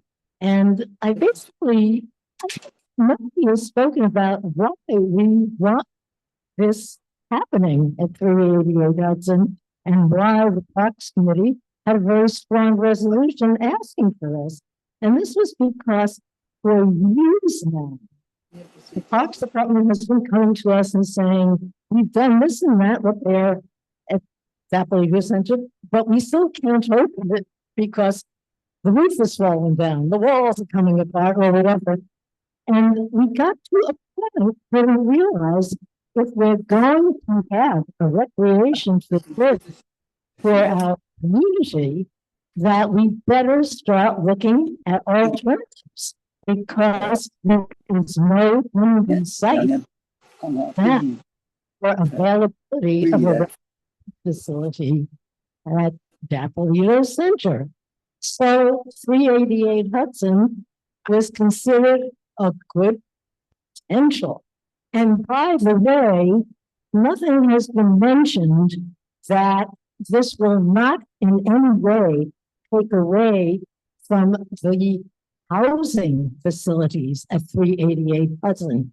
HPD and DPR made it quite clear that the route that would be taken for the recreation center would have been used for something else if not the recreation center. It has never been allocated for housing. And I can go on and on. I really think we do need recreation facilities, and that is why we would like to at least try it for 388. Brian would like to speak next. Thank you. I'm sorry, I just have to take a moment for myself. Dr. Shirley, I'm sorry if you misinterpreted my comment about Ed Ma's comments as saying translate as not understand his English. I can understand his English. What I cannot understand is anyone on this Zoom. I haven't understood anybody on this Zoom. And for someone to say that my action was disgusting is, no, I'm sorry, Mara, for somebody in this room to, well, no, I think actually you owe me an apology for saying that what I did was disgusting. Let's go back to the conversation at hand because this is a digression.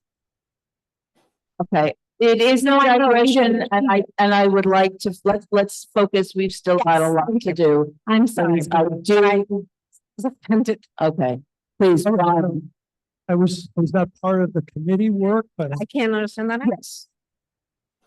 this is not loud.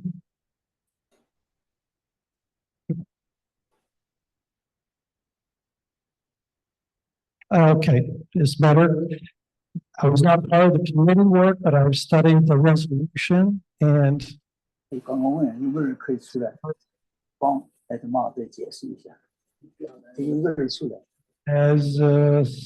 someone was talking.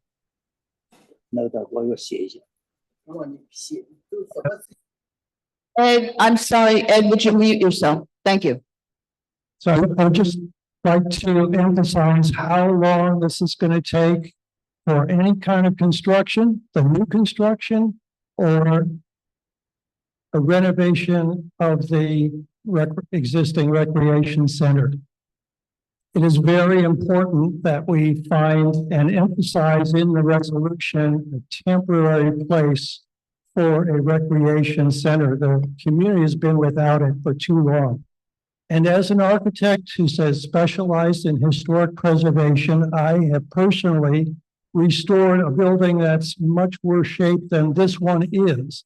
There is a process that has to go through, especially since it's in the historic district.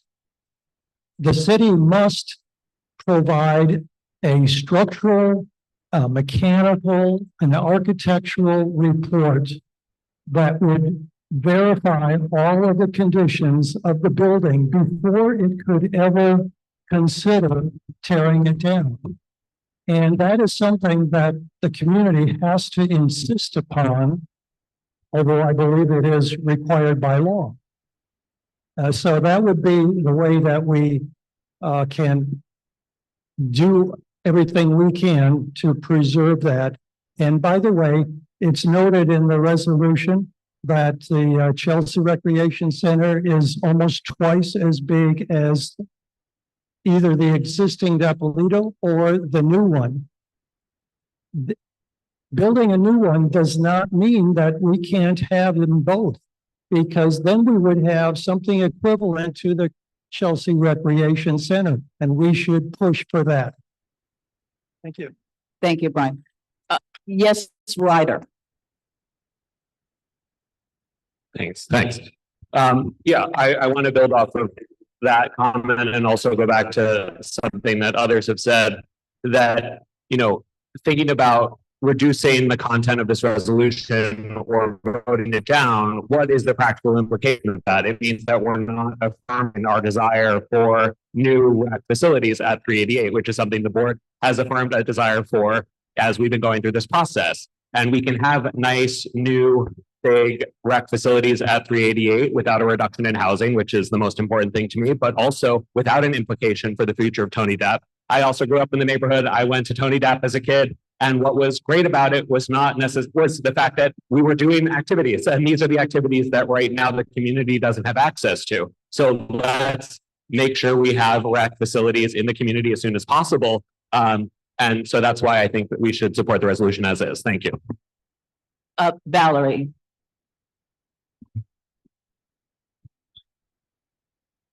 So including the first, therefore be it resolved, and the second one does just that. It asks for the new rec space to be put in the RFP at 388.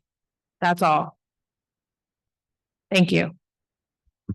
Okay, if is there any more discussion of the amendment which would remove items 4 through 8?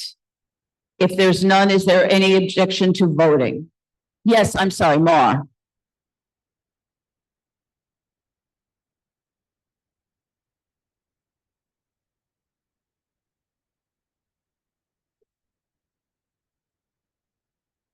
There is no amendment that will save this resolution. I urge you all to vote no, regardless of these performative amendments. Thank you.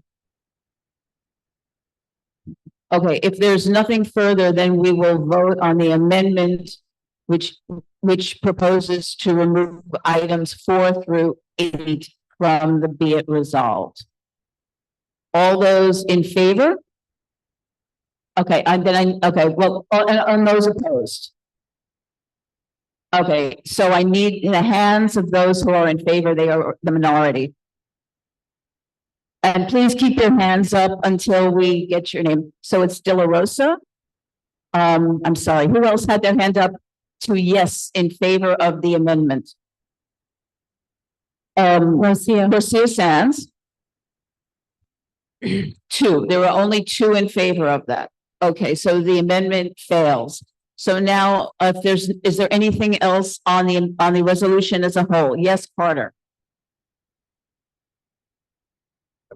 Still waiting for the answer on if the resolution is going to be corrected or not. You're not.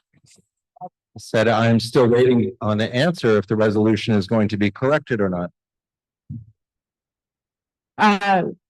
Wish, can the resolution be corrected for the factual? No, it's not. If you don't like the resolution, vote against it. Yeah, we can't hear you. Translate? Yes, Rich is saying that if you don't like the resolution, then you should vote against it. Rich says if you do not like the resolution, then you should vote against it. Is that right, Rich? Sorry, Rich. That's right. And I'm talking about number 10, which you footnote, and you footnote in the historic designation report that this building is a contributing building within the landmarks district. And then you in error write that the building itself is not landmarked. That's not correct. It is a landmarked building. So will you correct it?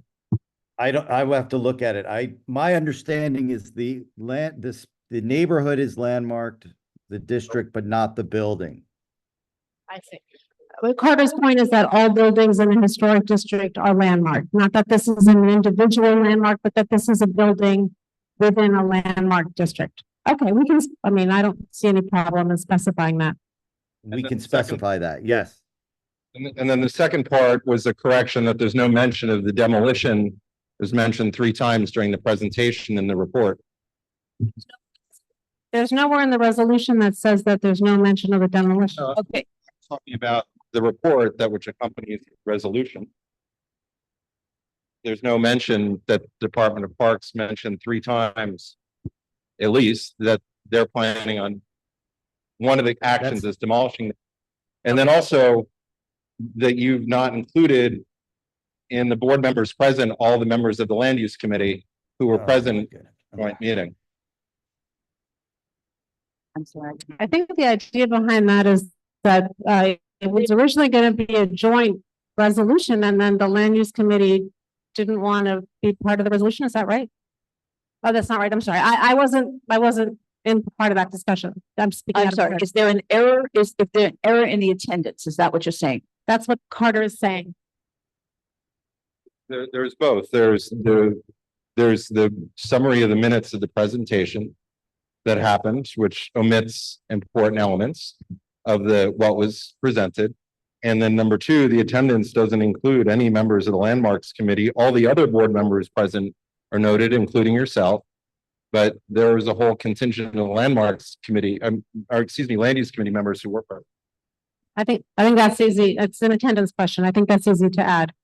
If it's a technical error and there were names omitted, then you can just put them in? Well, I think we can just put in the names of the attendees as the board members who are not members of the Parks Committee. Well, if I could just add. Yes. Just from the land use committee, in our report, we do indicate that it was a joint meeting, and so our attendance is required in the first part of our report, and we refer back to the Parks Department's resolution. So if you look at the first page of the why don't you and I talk?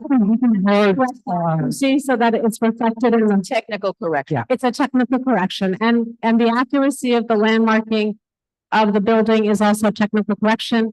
And I think that's all. I mean, as for a report, it's not something that we vote on. We don't vote on reports. You can request a change to it. That's right. But that's ultimately his report is. Asking for was a request for a change. Sure, that's that, but that's ultimately will be Richard's. Yes, Valerie. Make another motion. 1 second. So are we voting on something where we don't know what's being voted on is landmarked or not, or it's not No. clear? I'll explain it. Okay, The building, just clearing that up. the building is not an individual landmark. But as Carter points out, any building that is in a landmark district is by definition landmarked. So that is a semantic difference, and I think that's very easy to correct. no, that's Then I misunderstand what you said.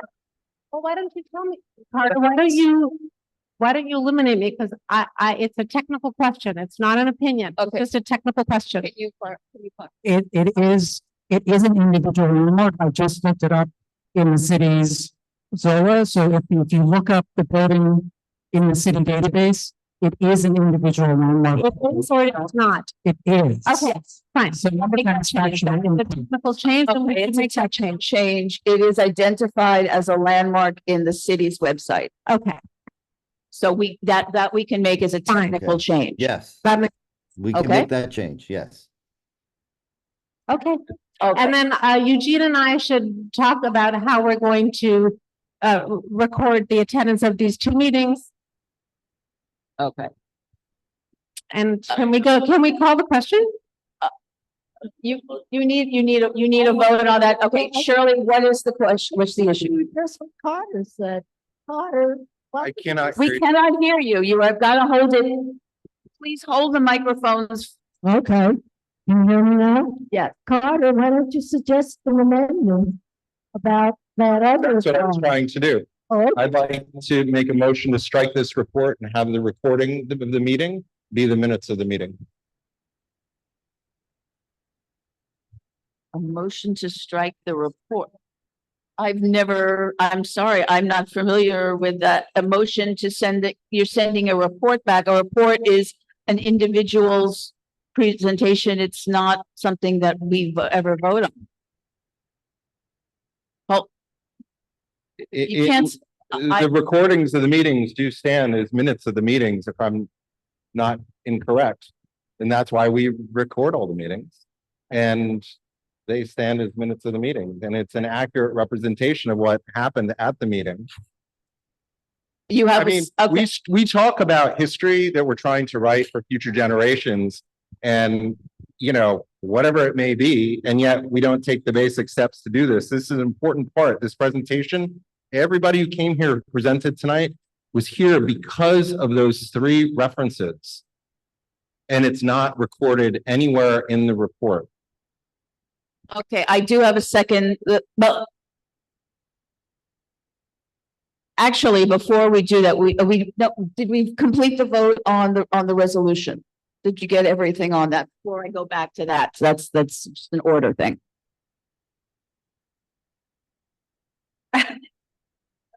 No, we got the vote on the amendment and then we voted on the resolution. No, we did not vote on the resolution. Okay, before I deal with the report, I still have the resolution because that is done. So let me take care of that.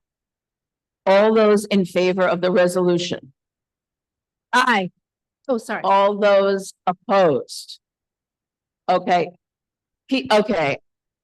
I've got Donna Raftery. I've got Valerie De La Rosa. Anyone else I've got Mark Fitzgerald. That's 3. Anyone else? Online, I see Amy Brenna. Amy, I've got you, and I've got Ivy. Your hand is up. Okay. Please. Ivy, your hand is up. Are you voting against the resolution? No, sorry, no. Okay, thank you. So you are in favor of the resolution? Yes. Okay. Is there anyone, I don't see anyone else online who is against it. So could you just read off the names? Yeah. Amy, Valerie De La Rosa, Mark Fitzgerald, and Donna Raftery. Are there any abstentions? I'm sorry. Oh, Patricia, no. Valeria. Okay. Thank you, Patricia. And Carter Booth is an abstention. Thank you, Carter. And I'm sorry, Donna is also an abstention. Okay.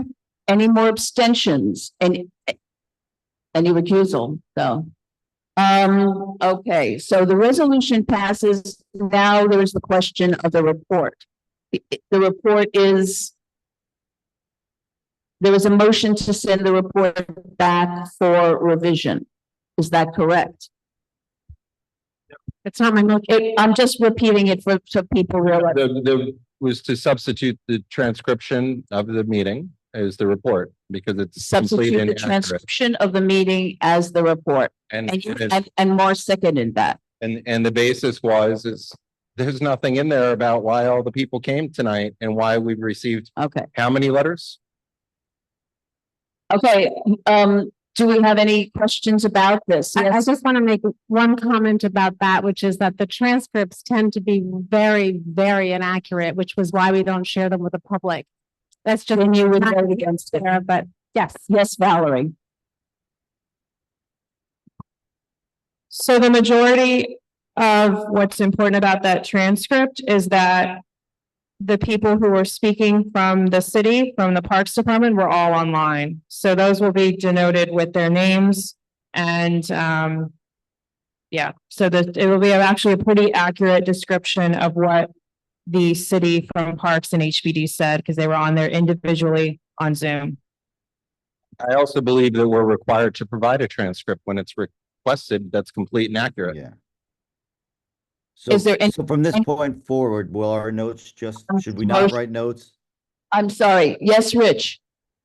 From this point forward, should we not write notes? Should we just link to transcripts? I can't hear him. He's saying from this point forward, should we just no longer write reports, but simply submit a transcript? That would save me a lot of time. No, I'm. Okay, yes, Frederica. In my transcript of the meeting, it says that they mentioned that they would be exploring, this is a quote, exploring the possibility of demolition. Can we just add those words to the minutes and let it Yes. move forward? Okay, Yes. Can we Yes. incorporate into the minutes? we can amend the motion to just make, okay, excuse me, we can amend the motion to make that change. Do I have a second to amend the motion to make that? Oh, okay. Did I get that right? There's actually, no, wait a minute. The motion is to replace it. this would be. Carter's motion is to- Carter, if, Carter's motion is to. okay, to please, strike- wait a minute.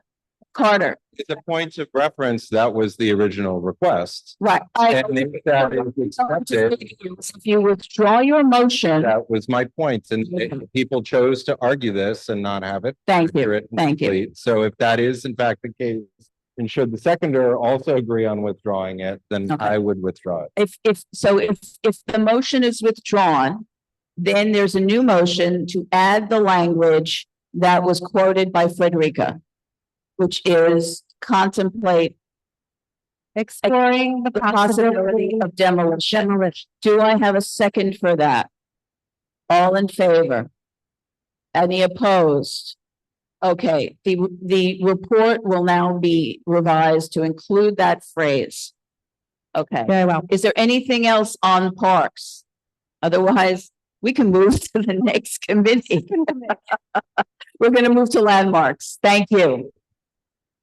Thank you, Rich.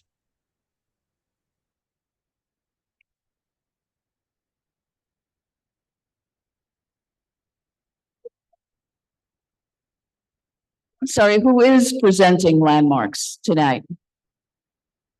Oh, Brian, are you? Yes.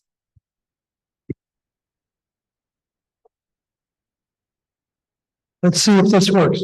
All right, this works. All right.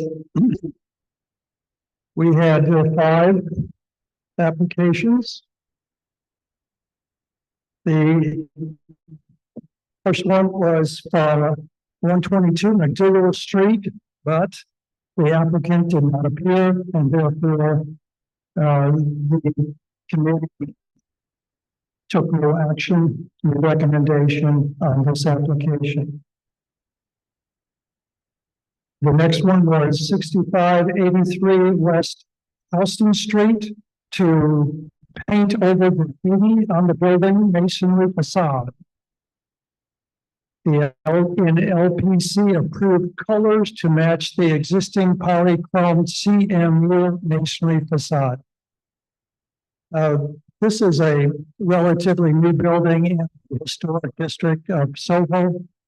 It was built with exposed concrete masonry units with some color in it. Over the years, it got graffiti and got painted over on the first floor only. So the resolution is approval, and that was voted unanimously. Number 3 is 338 Bowery Street, which is an application to replace the existing wood doors and frame with steel frame and metal doors in kind and designed to match existing. Repaint the window frames from white to black on the upper floors and request the use of existing bracket for signage, plaque size, and on the facade and blade sign on the second floor. We recommended denial of the black paint on the window frames and fire escape doors on floors 2, 3, and 4. And similar to the historic photos. We suggest that the fire escape doors, which when they are replaced, that they be replaced with partially glazed doors, which also matches the historic photos. We also recommend denial of changing the front door material from wood to steel. And the next item is denial of the lighting fixtures due to their lack of meaningful reference within the district. The next item is denial of the blade sign due to its lack of meaningful reference within the district. And the last 2 items are approval of the bronze plaque at the entry and approval of the cellar gates and removal of additional courses of brick for the cellar stairs. And that was passed unanimously. Next item is 51 Barrow Street, an application to repair double hung window, construct a 5-foot horizontal extension on the rear, construct non-visible rooftop terrace and non-visible mechanical equipment, and partially excavate at the rear yard. We resolved that we recommend approval of the window repair, the roof extension, the non-visible rooftop terrace, and mechanical equipment. And that the applicant give evidence of proper engineering studies for any excavation. And that was passed unanimously. Last item was 44 Jane Street, application to construct a 3-story high rear extension and create a new rooftop addition to the house. And on this one, we recommend approval of the reconstructed rear extension and denial of the rooftop addition as currently designed, noting its highly visible portion is sorely out of place in the district. And that is passed unanimously as well. Thank you, Brian. Does anyone want to call out any of these items, discussion, questions of any kind? Yes, Keen.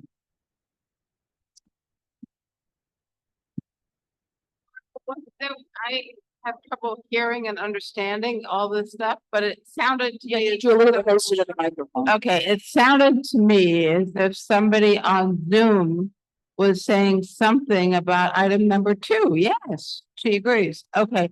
So could you clarify what they were saying, and do we have to change item number 2? Maybe you heard it. There's the landmarks number 2. Yeah, there was gentleman who joined in public session and was suggesting that the limitation of the ability to apply peat on just the first floor was maybe insufficient given potential for graffiti on higher floors. I couldn't hear precisely, but I think his request, and let me see if I have his exact note, but his request was basically to amend that language to be not just the first floor, but anywhere the graffiti is present. To be clear, this was a comment made during the public session. It is, yeah. And I'm curious what the committee thinks about a comment like that. So look, we can't take action in business session on a comment by the public. However, if you want, as a member, to make an amendment to the resolution, that's within your right. I just want to clarify from Brian. Is that correct? I mean, I really have trouble understanding. I want to say, if that is the issue, I want to make an amendment to add the anywhere in the building. But is that correct? Number 2. Number 2. So yes. Brian, do you have anything?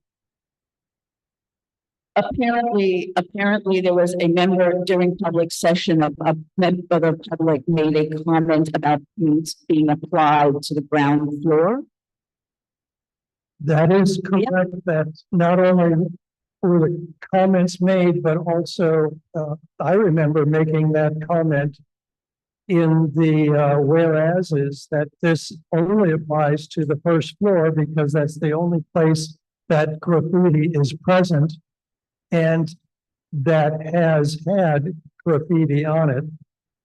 So this applies to the first floor of the building only.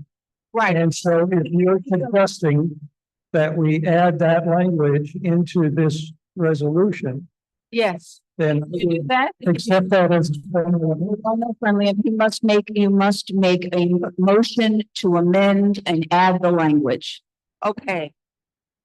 I would like to make. I mean, he can provide you with the accurate language, but the motion, just make the motion. I would like to make that motion. Okay. And the language that you're adding is?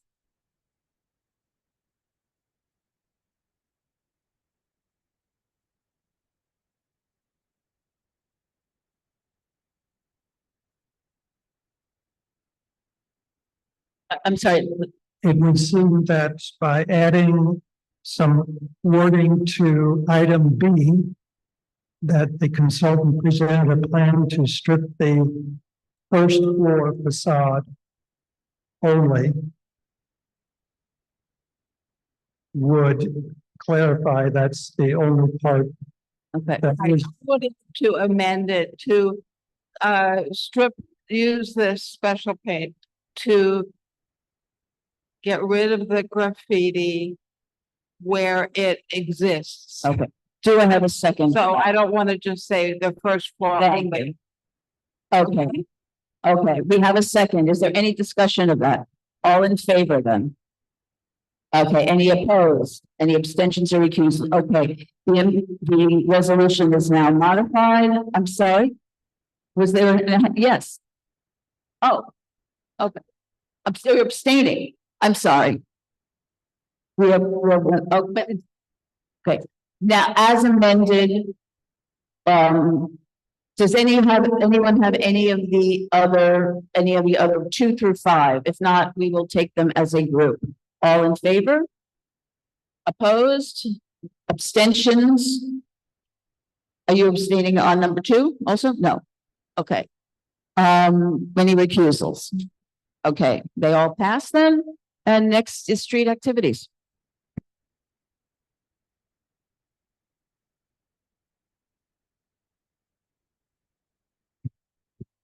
All right, fun list of activities this month. Here we go. 13 street activity applications, 7 FYI renewals. As per usual, some of them have already passed, so sorry about that. Number 1, July 10th, Furby was here, Astor Place Plaza, unanimous approved. Number 2, Kendra Scott Food Truck, July 11th, green between Broome and Spring, unanimous approved. Number 3, Pair of Thieves, July 11th, Washington between 5th and McDougal, unanimous approved. Number 4, Nest at Broadway, July 12th and 13th, Broadway between Broome and Spring, unanimous approved.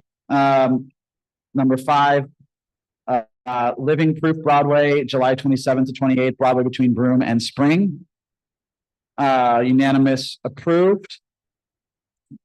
Let's see, number 6, Bumble and Bumble Food Truck. Bumble and Bumble Glass Truck Meat Packing, July 27th. West 13th between 9th Street, 9th Ave and Washington Ave, 9th Ave and Washington Street. Unanimous approved. Number 7, Denim Tears, July 27th. That is Spring between Thompson and West Broadway. That was unanimous approved. Number 8, Public Theater 2024 Block Party, July 28th, Astor Place Plaza. Unanimous approved.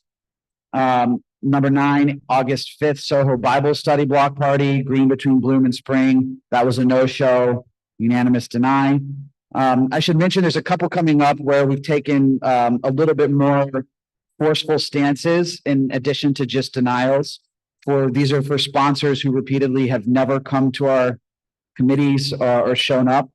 And so number 10 is one of those. So that was unanimous deny. We also further resolved that number 10, we are advising SAPO and YBD of serious safety concerns. And then we're also asking SAPO that for applicants like these, that they just take note that they never show up at our meetings and should continue to deny all their events until they start showing up. And then one other thing which we've been catching on to more recently is we also asked DSNY to take enforcement when necessary when there's unpermitted events.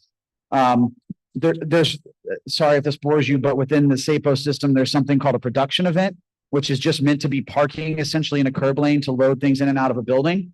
People have actually been applying for what they call production events, but they're actually street events. And we're sort of waking up to that. And so we have a finals, therefore be resolved to make sure that SAPO looks out for these kind of events, which are mislabeled and thus sort of evade people seeing them. And so I think that's important. Obviously, people are paying fees to use the street. So when people have events without permits, it's not fair to everyone that's going through the system and doing things the right way. Number 11 was another one of those, therefore be resolved, unanimous deny, noting that this is another applicant that never shows up. That's the Bobby Brown Soho, August 14th, Broadway between Prince and Spring. Number 12, August 15th, Tatcha String Street Pop-Up, Spring between Broadway and Mercer, unanimous approved. 13 is the BSA Family Welcome Event, Broome between Hudson and Varick, unanimous approved. The FYI renewals 14 through 18 were unanimous approved. Number 19 village trip, because it's a fairly large event. We do want to hear from them. So that was unanimous layover. And number 20, because it's our own event, it has no resolution. Thanks, Will.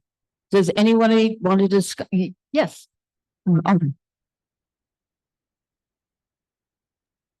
Oh, sorry. Yes, thank you. Okay. Katie, I'm sorry. We couldn't, oh, yeah, we couldn't hear him. My apologies. We have to.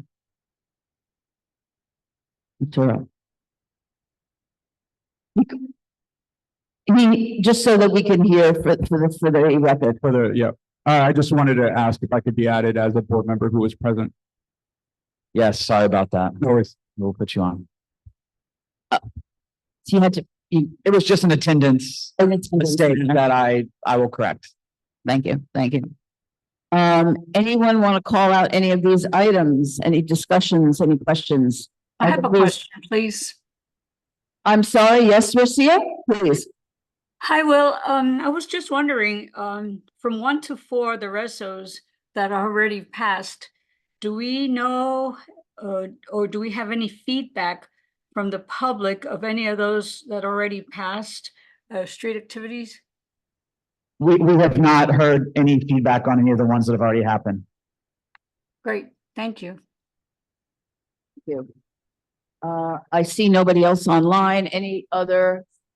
Yes, I'm sorry, Susan.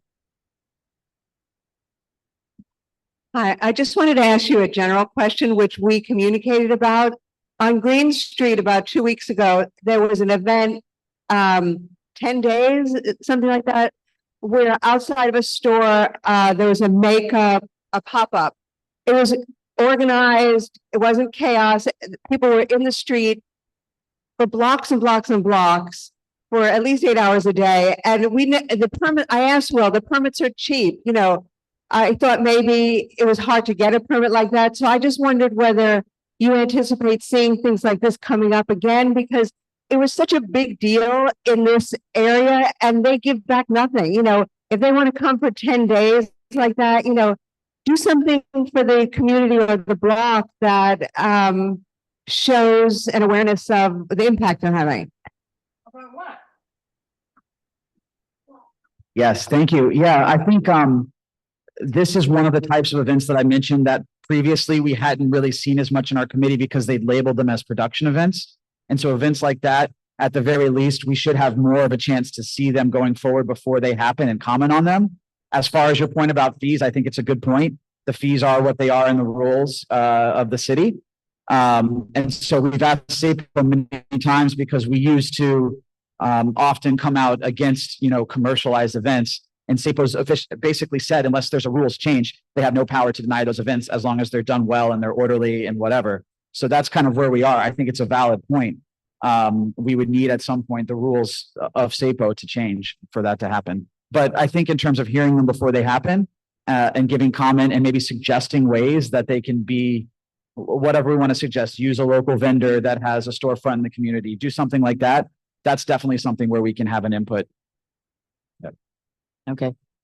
Anything else on any of the street activities items? If there's no objection, we will take them as a block. Those are 1 through 13, and then the FYIs are 14 through 20. I'm sorry? Oh, 19. My mistake. Thank you. Okay. All those in favor? Opposed? Any abstentions? Any recusals? Yes, Donna.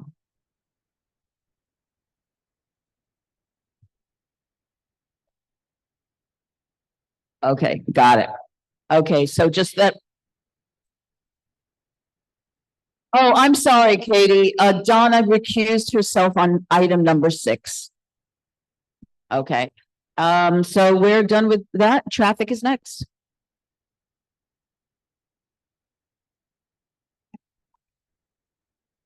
I think this is the best way. Just hold on one moment. I'll tell you we have 2 resolutions.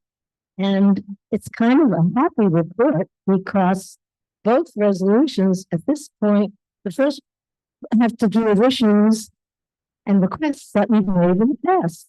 And now they've been met. So anyhow, first resolution. In response to presentation, City Department of Transportation has detected bike lane upgrades 6 Avenue, West Benton Street to West 14th Street. And now I will get results. Okay. So, therefore, be it resolved that CB2 thanks DOT for responding to the need to fill the gap of missing protected bike lane on 6th Avenue between West 8th and Canal Streets, as expressed by CB2's many resolutions since 2016, and extending the path further south towards Bernard Street, providing for a continuing safe route for cycling from the financial district to Central Park. Further, CB2 is in favor of reducing the 4 travel lanes on 6th Avenue, where motor vehicles often need the high speed to 3 travel lanes. CB2 asks DOT to install concrete pedestrian refuge islands as initial elements in protected bike lane upgrades on 6th Avenue at the following hazardous locations: southwest corner of Greenwich Avenue, considered to be an exceptionally, perhaps the most dangerous 6th Avenue crossing at a busy complex intersection with an oddly angled left turn into Greenwich, where a concrete refuge island also is needed for protection. Southwest corner of Waverly Place, another location where motorists turn left from 6th. Northwest corner of Cornwall Street, northwest corner of Lincoln Street. Hold on. Northwest corner of West 4th Street, northwest corner of Washington Place. Of these remaining 4 cross streets, motorists turn left to 6th Avenue. Further, CB2 requests that DOT put in planters in these concrete pedestrian refuge islands that would be installed, similar to those that DOT previously installed concrete refuge islands at 6th Avenue between West 8th and West 14th Street. Further, CB2 supports greater width of the 6th Avenue bike lane from West 4th to West 14th Street to accommodate ever increasing bicycle traffic, as well as faster moving bikes and longer bike configurations. Further, CB2 strongly recommends that DOT erect signage and other highly visible cues, and also the upcoming bike path switch from east to west on 6th Avenue and Houston Street, at least before Boston. Further urges the police department and NYPD to increase this from traffic officers at approaches to the tunnel to enforce the safe and orderly movement of motor vehicles to the tunnel. Further, CB2 advises DOT to separate 6th Avenue's Island Tunnel from traffic from its through traffic for the use of flex posts that form the dividing line between 2 tunnel boundaries of the west and east, especially in the area of Outlets and Green Street, similar to what is done on Barrack Street and on Hudson Street. Further, consequently, DOT to conduct a study to identify key spots where considerable delivery and loading forwarding activities take place on 6th Avenue from Street to 14th Street, and based on its findings, to develop and install dedicated loading zones in that area. And finally, encourages DOT to continue to conform with knowledge of the construction work on 6th Avenue of North York City Transit, particularly at Grand Canal Courts, as well as with DEP, regarding construction of Chase Square and to coordinate Sixth Avenue pipeline installation with these efforts. And that was unanimously approved. As is the next resolution, and I just want to explain one little thing about the next resolution. This started out as a request. Along the line, the request was actually fulfilled.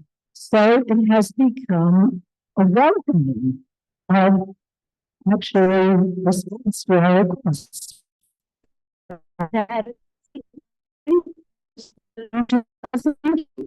There was a resolution welcoming stop signs on Washington Street. Okay, for resolves. Hold on. Okay. Okay. Therefore, be it resolved. CB2 thanks DOT for installing stop signs on the northeast and northeast corner of Washington Street and Bank Street. Also, this was the rules. Pardon me if I'm celebrating. Okay. Further, further thanks DOT for adjusting the stop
你没断掉啊？没有。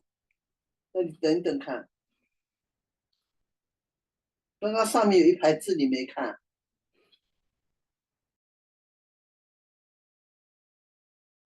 mute 来，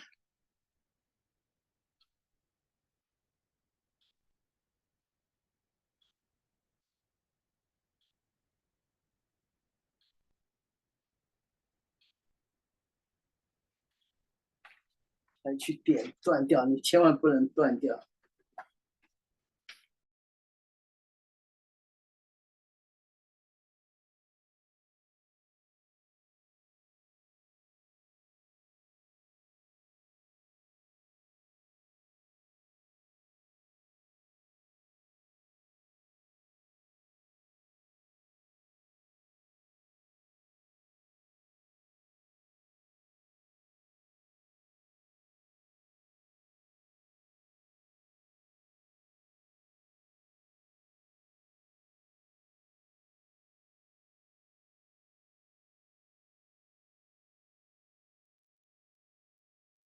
Can anyone online, can you hear me?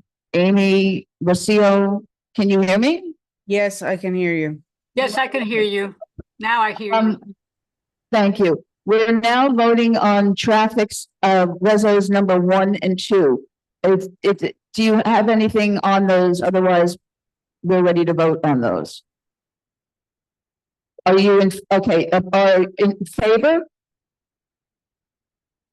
I'm just asking, any nays, any abstentions or recusals on 1 and 2, 1 or 2? Okay, so it is unanimous. Thank you, Shirley. Thank you very much. Sorry. Thank you, Carter, for pointing that out. SLA.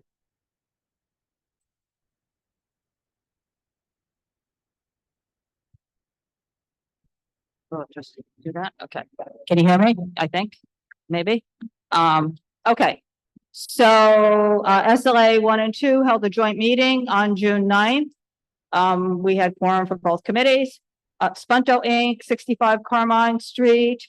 It was on-premise restaurant. This was an alteration to add sidewalk seating on 7th Avenue South. Deny unless with stipulations being adhered to. That was unanimous.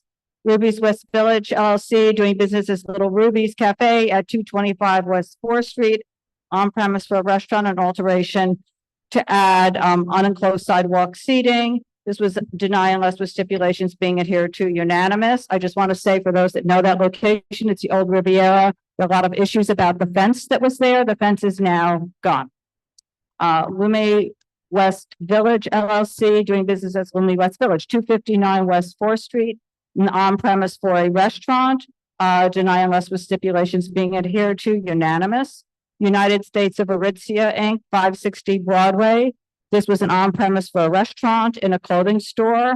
It's also, the reso says that there's also service to the changing rooms. Deny unless with stipulations being adhered to, 7 in favor and 1 opposed. Great Jones Distillers doing business with Great Jones Distilling Company at 686 Broadway, on premise for a restaurant. This was a denial, unanimous. NoHo Neighbors LLC, 54 Great Jones. This is a restaurant wine. Their appearance was waived. They came to us in March 2023 for the on-premise restaurant license, which we, the board recommended approval of. So this is just basically procedural. They're applying for the restaurant wine to get the temporary license faster. And 99 LQ Sushi, doing business as Okini at 216 Thompson Street. This is a restaurant wine. It's a corporate change. It's deny unless with stipulations being adhered to. And items 8 through 13 were either layovers or withdrawals. Any questions? I'm sorry, anyone want to discuss any of those items? Okay, seeing none, if there's no objection to voting, that's 1 through 7, and then the layovers, no shows, are 8 through 13. All those in favor? Aye. Opposed? Abstentions, recusals? Nothing? Okay, they all pass. Now, land use. Okay.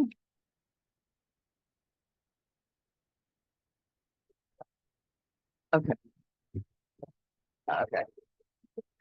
Who's, Katie's going to be presenting it? Oh, 503 Broadway, okay. I'm a little shorter than that. Thank you, Shirley, for your persistence and partnership on the Bank Street stop sign. It is there. I'll show you a picture, Brian, after the meeting. The first item on the land use agenda is 503 Broadway. Better put.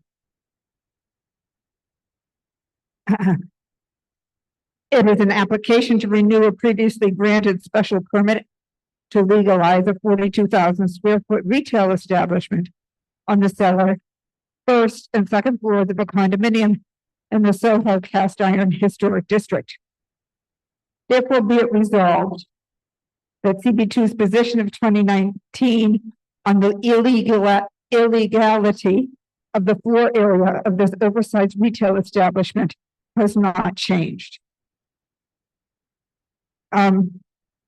Items 2 through 4 were an opportunity for us to speak to the applicant and get some things worked out. We did want to use them for number 2. CB2 is pleased that the delivery process has changed for the better. Number 3, CB2 urges the applicant to address the disruption of the neighbors on Mercer Street by working with their employees to use their break room.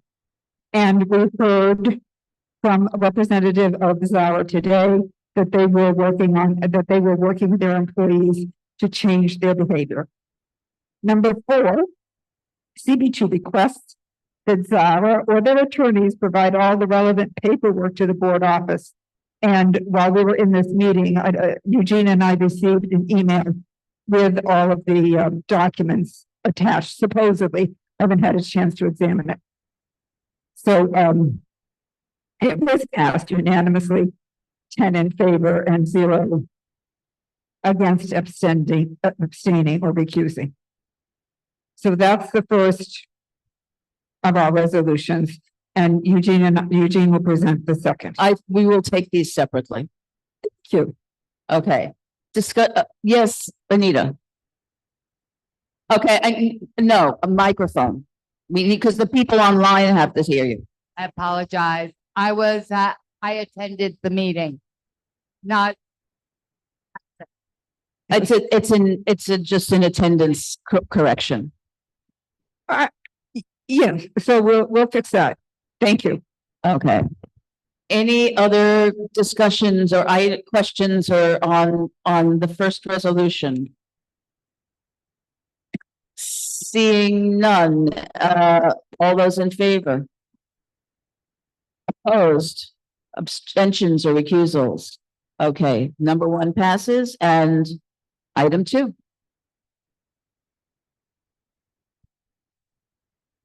Hello? Okay. Great. So the second of our resolutions for land use, is on the city of Yes for housing opportunity. So the city of Yes for housing opportunity is a citywide zoning reform proposal. It covers many aspects of zoning with the stated goal of a little one else. I will take some time before going into the resolution to explain up front what we have voted as a committee. So we, as community boards, have reviewed all of these aspects of the city of Yes. They're given the opportunity on those. Yes, no, or yes with conditions and no with conditions. So our land use committee took a look at all of the aspects of it and as conditions. And the reason for that, I really want to explain our thinking behind that is, we've seen in the past with the other city of Yes resolutions, and in general, when we items that we want to discuss and have debated as part of city council, when it gets to city council and our representatives, go to that and try and get some of these things modified for all of this not to be to say, and then list the conditions of the things that we want changed. Otherwise, it's very easy for the city to yes with conditions and simply say, to support it, support this resolution, support the zoning text. So I need to explain. So I'm thinking of putting it as a no conditions, which I was very important to get on record about the things that need to be changed for this to be a successful solution that goes through generate housing, not just multi-unit housing, but also affordable housing. And that is really the aspect of city of Yes that we had a good. So we wanted to, as you see in the resolution, prove that for this to be successful, this needs to incentivize the production of housing over commercial and office development. We've seen time and again that developers will choose to develop commercial or office real estate when they need housing. And second, a strong mandate for making affordable mandatory and required. We have a long history.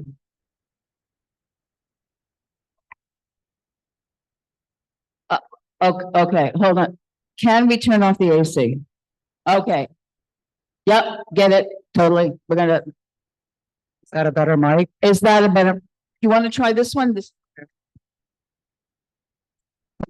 this better? Okay.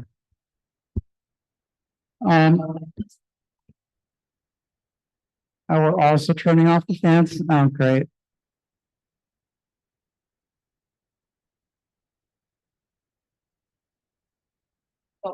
What was that?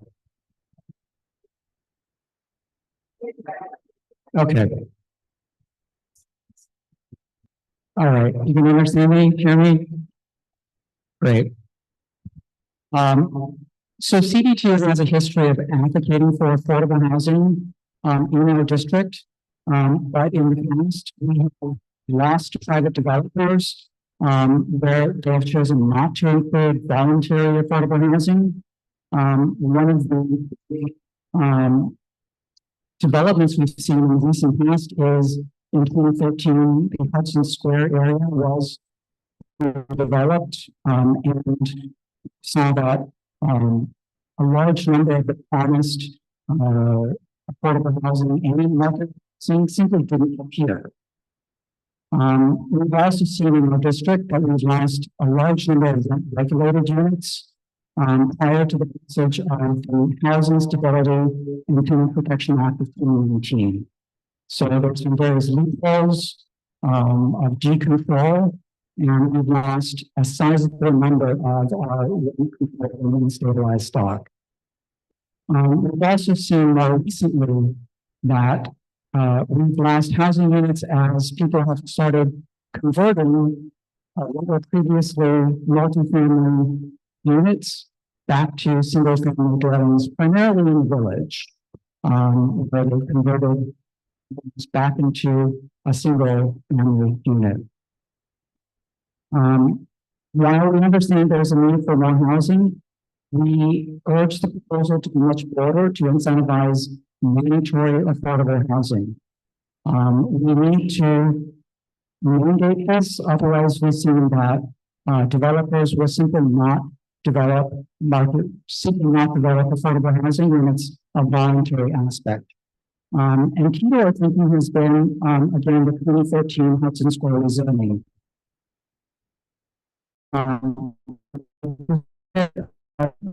That spreadsheets guy, and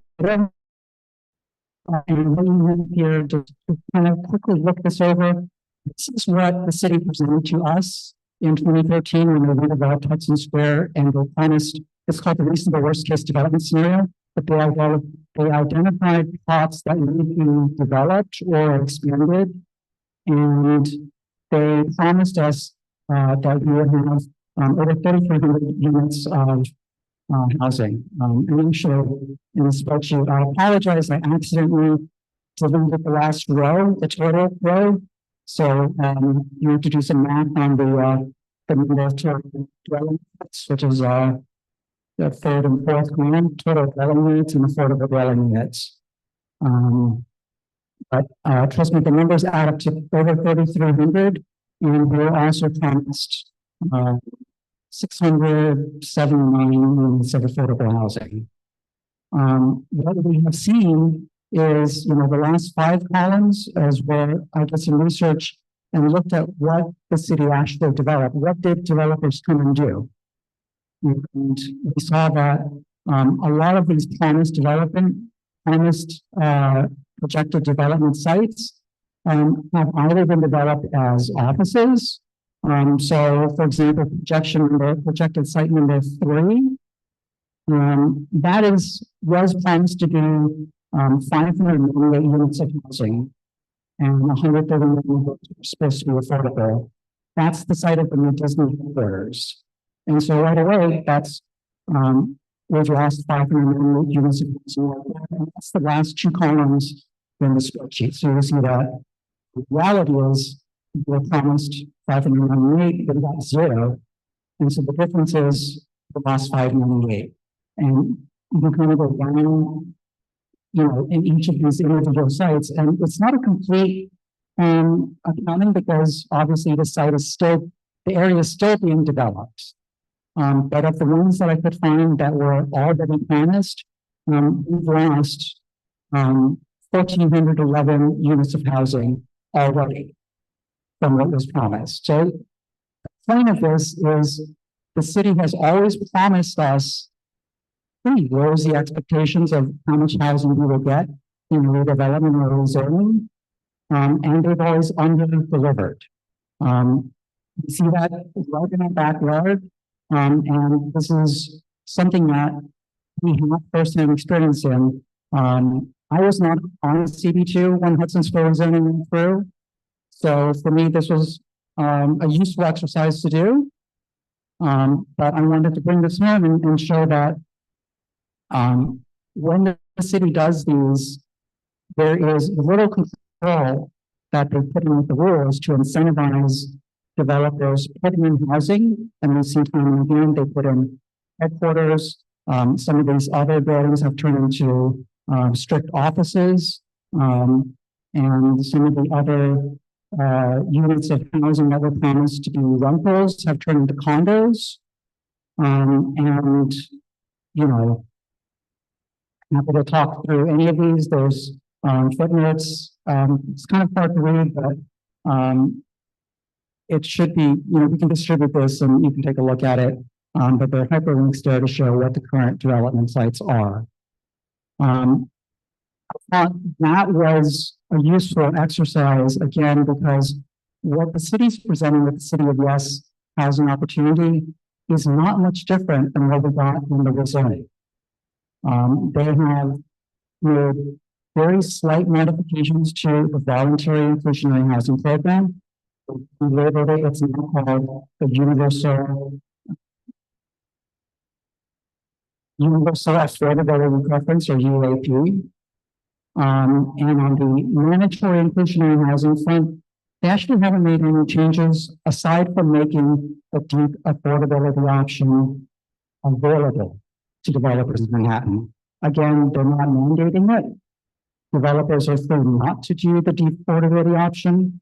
And next time we have a rezoning, these are the rules that the city is going to pick for mandatory inclusionary housing. So this is the time to make the changes to the basic mandatory inclusionary housing rules, the framework, because the city's not going to make those changes when we do a rezoning. They're going to rely on what's already in the books.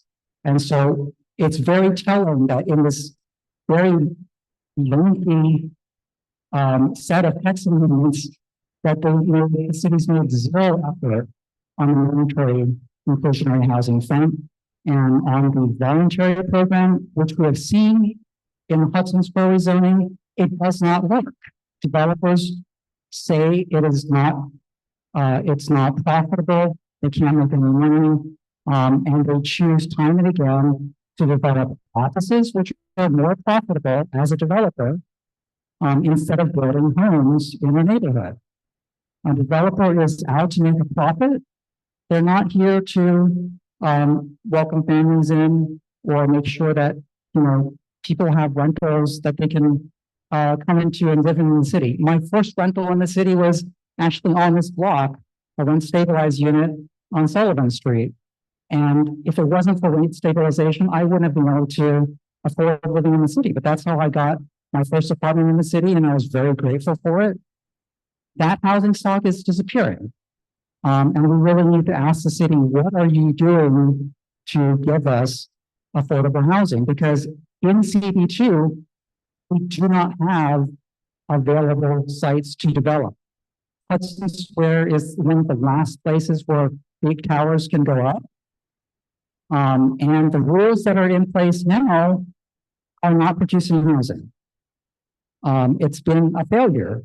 And we have said that at our meetings with the city, and that is why we feel it's so important to vote no with conditions and force them to go back to the drawing board and put in actual changes that will force developers' hands to put in affordable housing and not the offices. Susanna?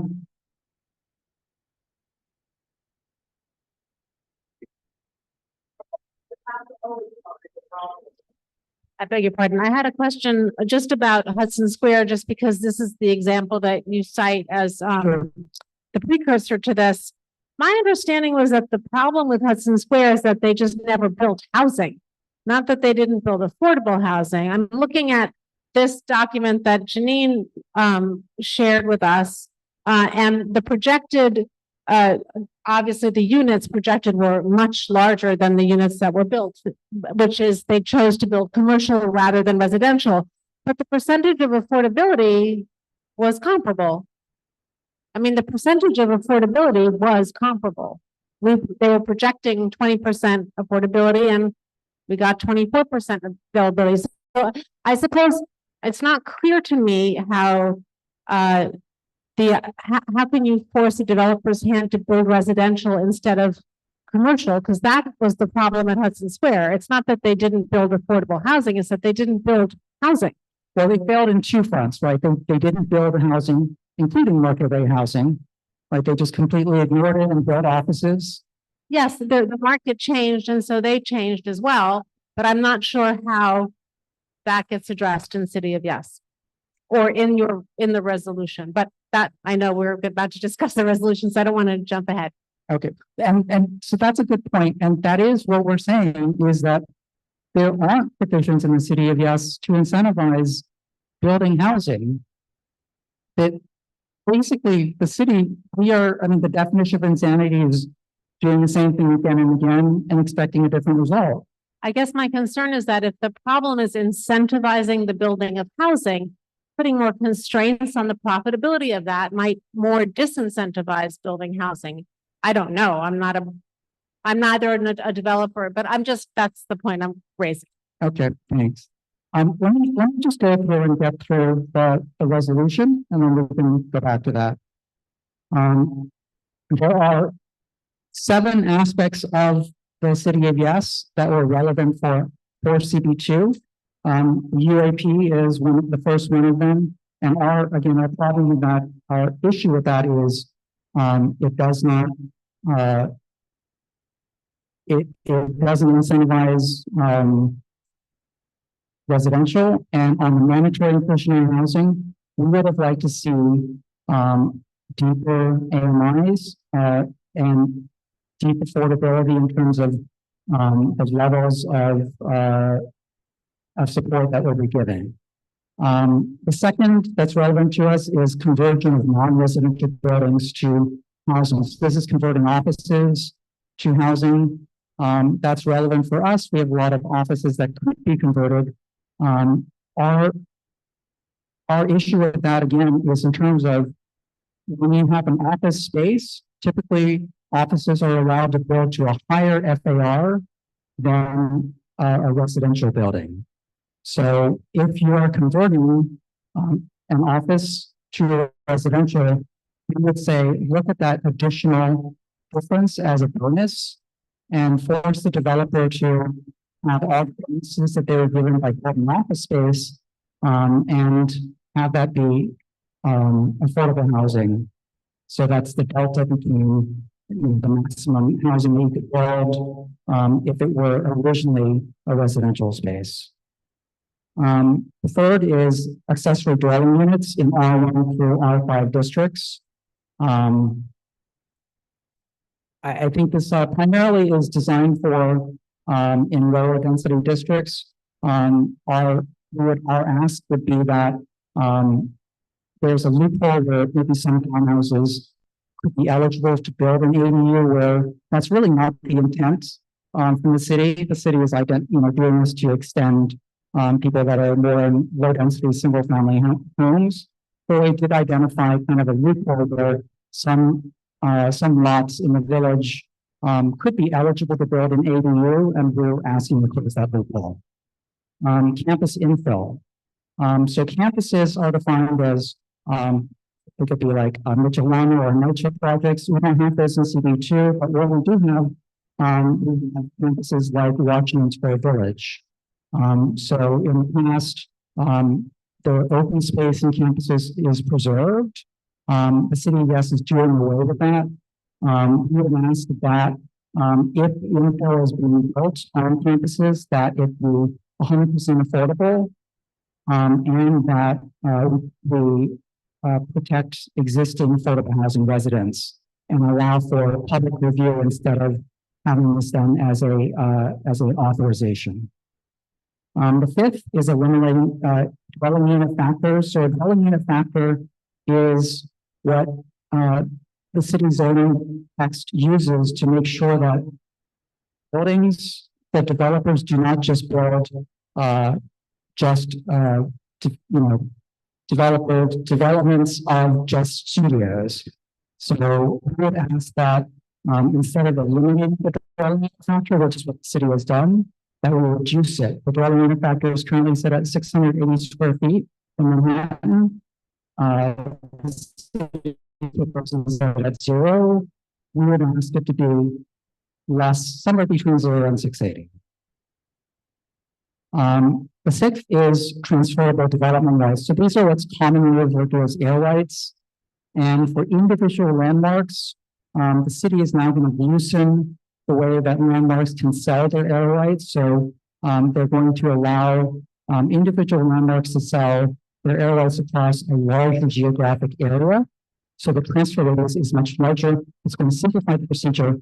We would say this the way that it's written, again, has no aspect of it that's affordable housing. And so that's our issue with the transferable development rights. There are, in general, we also oppose the use of CBC authorization. So a lot of the City of Yes is designed to take out public review and replace a lot of these changes with a CPC authorization. That takes community board out of the process, city council out of the process, the borough president. We would say keep the existing CPC or BSA special permits. Public hearings do help preserve the rights of neighbors and local issues and bring them up for discussion. For the mandatory inclusionary housing program, we agree that it needs to be overhauled. And then the last issue is quality housing. City of Yes in general has moved away from the quality housing program. We think that is the wrong move. It would reduce light and air for a lot of developments, and so we would ask that we preserve the quality housing requirements, which has been a very successful set of standards. And then the last is new zoning districts are being proposed to be created. So this is just a text change, but there's going to be 4 new zoning districts: R6D, R11, R11A, and R12. The City of Yes doesn't actually assign anyone to these new districts, so it's just laying groundwork for potentially future rezoning, and we support this change. And the last be it further resolved is we strongly support measures that will both increase the affordable and the market rate housing supply. So it's critical that we preserve the affordable option. The city is doing a lot to loosen. It's basically ignoring the affordable option for a lot of these issues. We think that is the wrong move. And so we would ask the city to go back to review these. The vote was 9-1 in favor, 0 abstain, and 0 recusals. Any questions? Comment?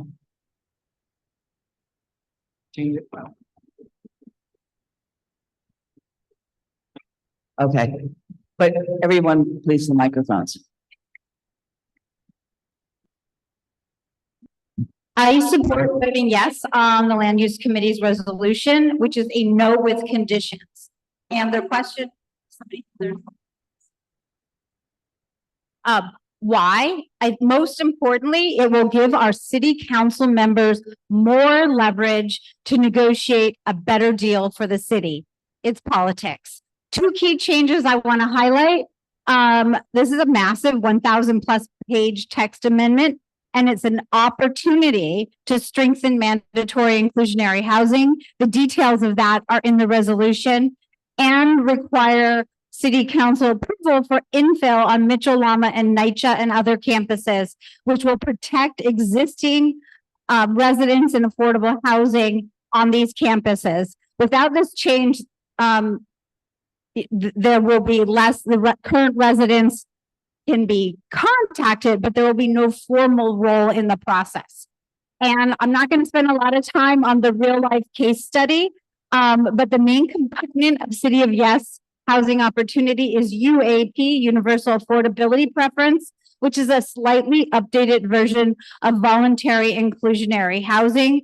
As Eugene went through in detail and I shared in that one-page handout with the pie chart, voluntary inclusionary housing in Hudson Square has failed.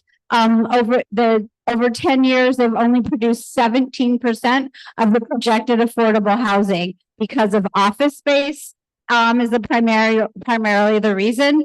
So less housing is being developed. I know there's more in the pipeline, but 10 years is a good way to look at these things because that's what's projected when the rezoning was finalized in 2013. So what do we need? City of Yes housing opportunity will produce more housing, and over time rents may drop. They'll maybe trickle down 5 to 7%. But in New York City, we need much more deeply affordable housing, and the City of Yes, as currently drafted, will not produce this. I'm going to just I looked at ANHD, Association for Neighborhood Housing Development. They've got great statistics. And I'm going to read some of their testimony to city planning. ANHD testified that a more equitable distribution of housing cannot be achieved through focusing zoning reform solely on a supply side approach that seeks primarily to increase unregulated market rate housing production. They insisted text amendments must take an affordable housing first approach that seeks to increase not just housing production, but specifically rent regulated affordable housing at a higher percentage of total development than today across all neighborhoods in the city. They have another report about AMI. In New York City, 8 in 10 rent burdened households make less than 50% AMI. So in 28 out of 59 community boards, the typical household cannot afford a 60% AMI unit. This includes Community Board 3, just to the east of us, as well as the southeast portion of Community Board 2 in Chinatown. Will building more market rate housing help? Yes, but not for the average rent burden family. City of Yes also fails to include any zoning text amendments currently to help the lowest earning New Yorkers, and I hope our city council members will rectify this. Again, a CB2 resolution that is a no with conditions versus a yes with conditions will give our council members the greatest leverage to negotiate a better deal for our city. Thank you. Okay, I'm going to go to Frederica and then I'll go to Ryder.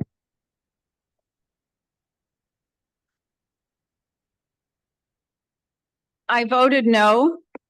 Can I be heard? I voted no. I have no problem with the conditions. The last time this was done was 1961, and it's hard to believe that it's not time to do it again. However, there's no script for doing it. I feel the exact opposite way, that our council people will be ignored if they go in with a no, and they'll have a seat at the table if they go in with a yes, but.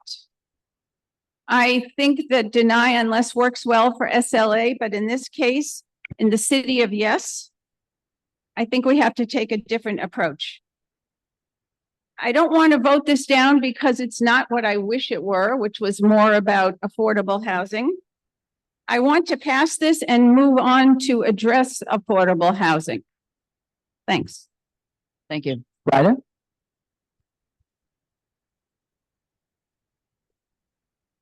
Thanks. So I agree with what Frederica just said, and I want to build on it. I sent around earlier an amendment, a proposed amendment to this resolution. And I want to explain it briefly, but first I want to take a step back and kind of frame why I did this. And I think this is the most important thing that's come before us in a really long time. Right now, we are in a housing affordability crisis that is very long in the making. As Frederica said, we are living under a residential zoning code that is from 1961. And we have, under this current zoning, drastically reduced the amount of housing that New York City is building. And that undersupply has led to the affordability crisis. So the Regional Plan Association is estimating that we're going to be nearly 1 million homes short in the region by 2035. The status quo, where average rates in Manhattan are over $5,000, where rents are rising 7 times faster than wages, where the share of kids under 5 in New York has dropped by 18% since 2020, is a function of this status quo, where we are not building homes to keep up with the number of people and job creation happening in New York. And so more and more people are fighting over the scraps, and that demand and supply imbalance is drastically increasing rents. We need more income restricted housing, but income restricted housing alone is not up to the task, especially in the proximate term, to address this fundamental crisis that is a result of the status quo. We built 1 million fewer homes in the last 50 years than we did in the 50 years before. And my parents moved to the neighborhood in 1980 and bought an apartment that was a converted factory. And there were other artists and parents of small kids, and now it's all finance people. So we might keep the built environment the same, but the character of the community changes because only the rich can afford the apartments that are now on offer. We must add market rate supply. So yes, affordable housing developers might say that market rate supply alone is not going to help. And it's true. No one thing is going to solve the problem. But when we are 1 million units short, having a zoning update that would allow us to create estimates are 110,000 units over 15 years, that is a step in the right direction. As a board, we must take steps in the right direction. We have said in the past that we are a pro-housing board. It came up when we were talking about the green fast track for housing. This is our opportunity to be a pro-housing board. And that gets us to my amendment, because my amendment is not a, yes, this is all fine.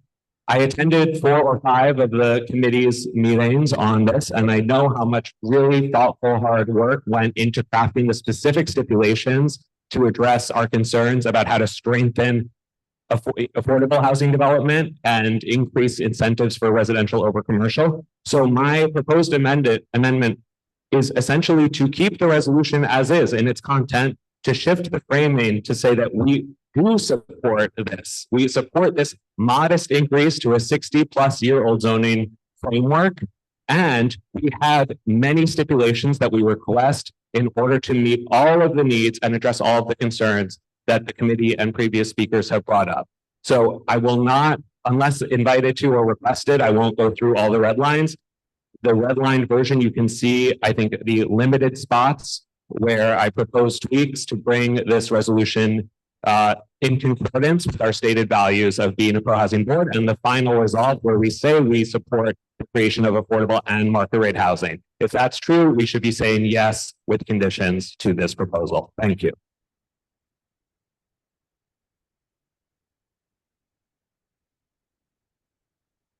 I'm sorry, Ryder, I just want to clarify what you are asking for.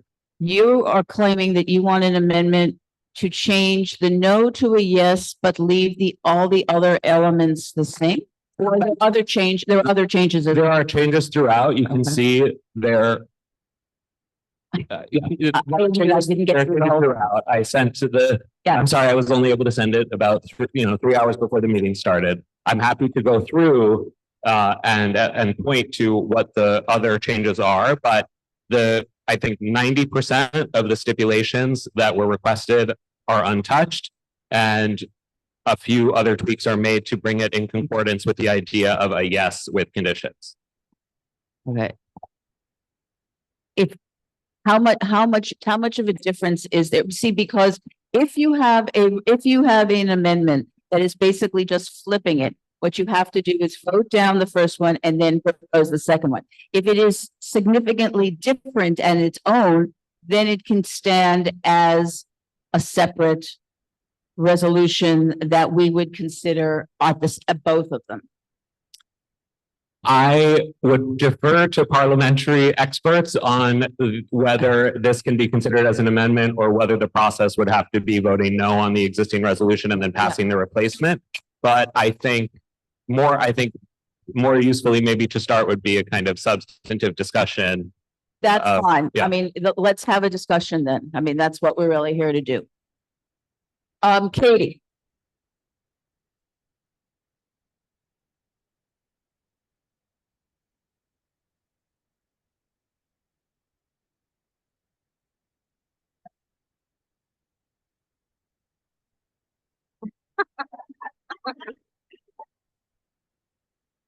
It's a test, Katie. I know.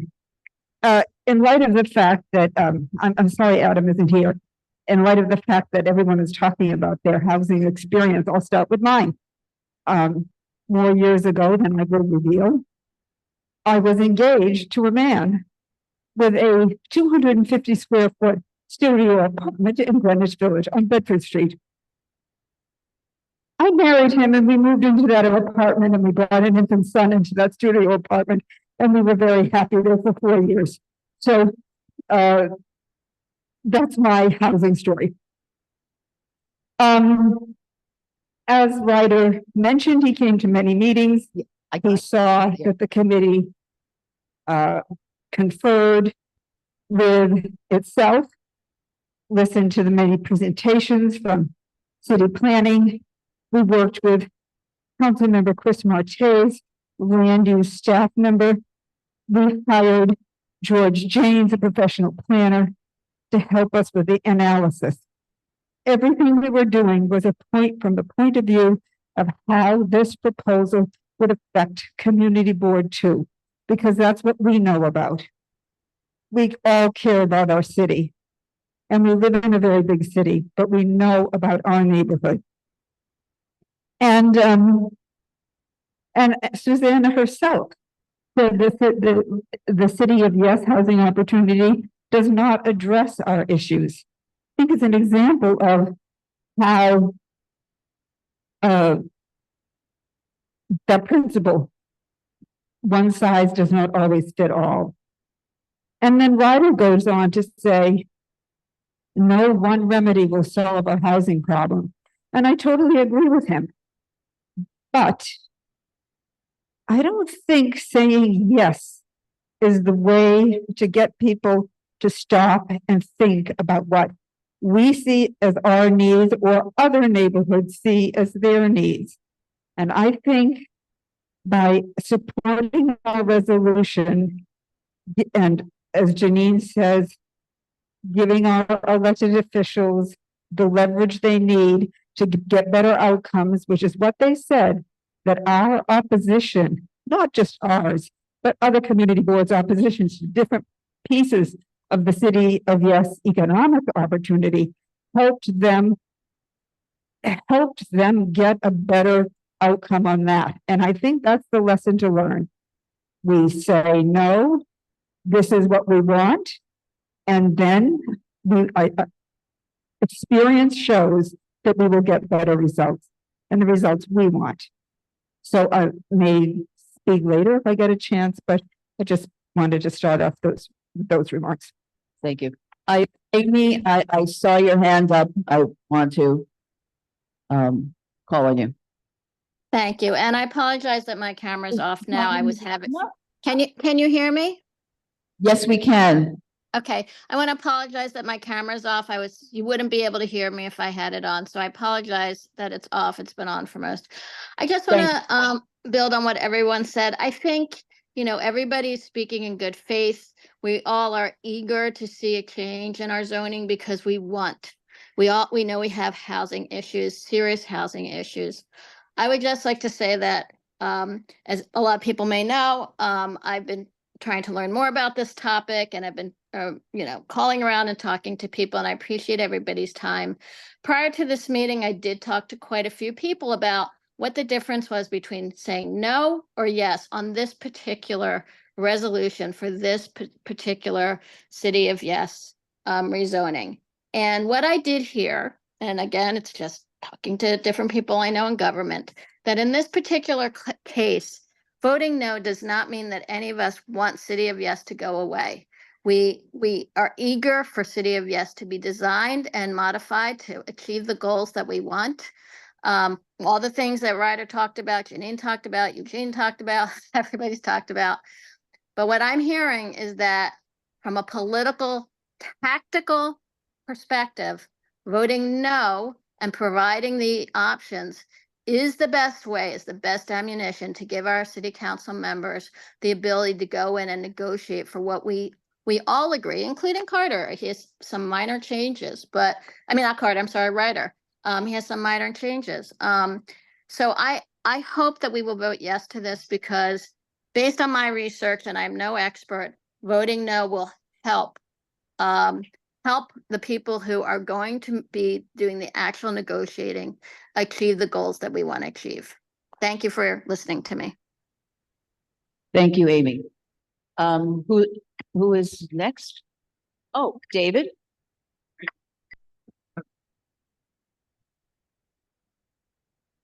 First of all, I want to thank chairs of the Finance Committee. I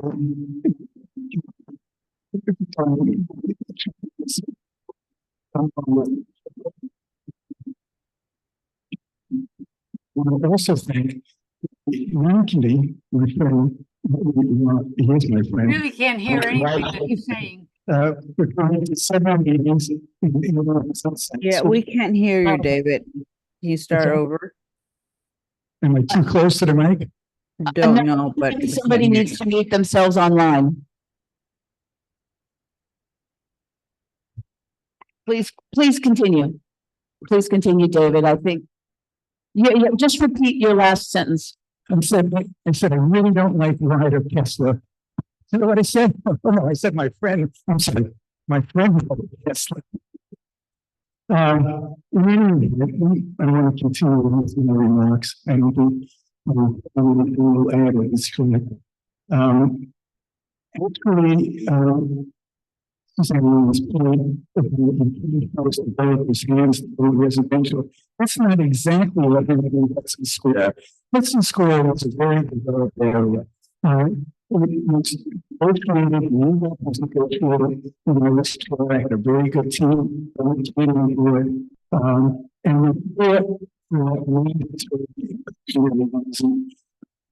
construction did not want mandatory affordable housing. Sites.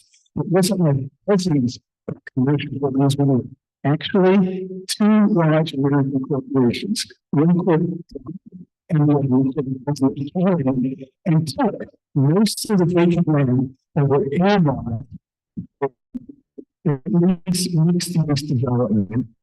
And so on behalf of Washington, with Google is now spent 2 years of affordable housing for residential development.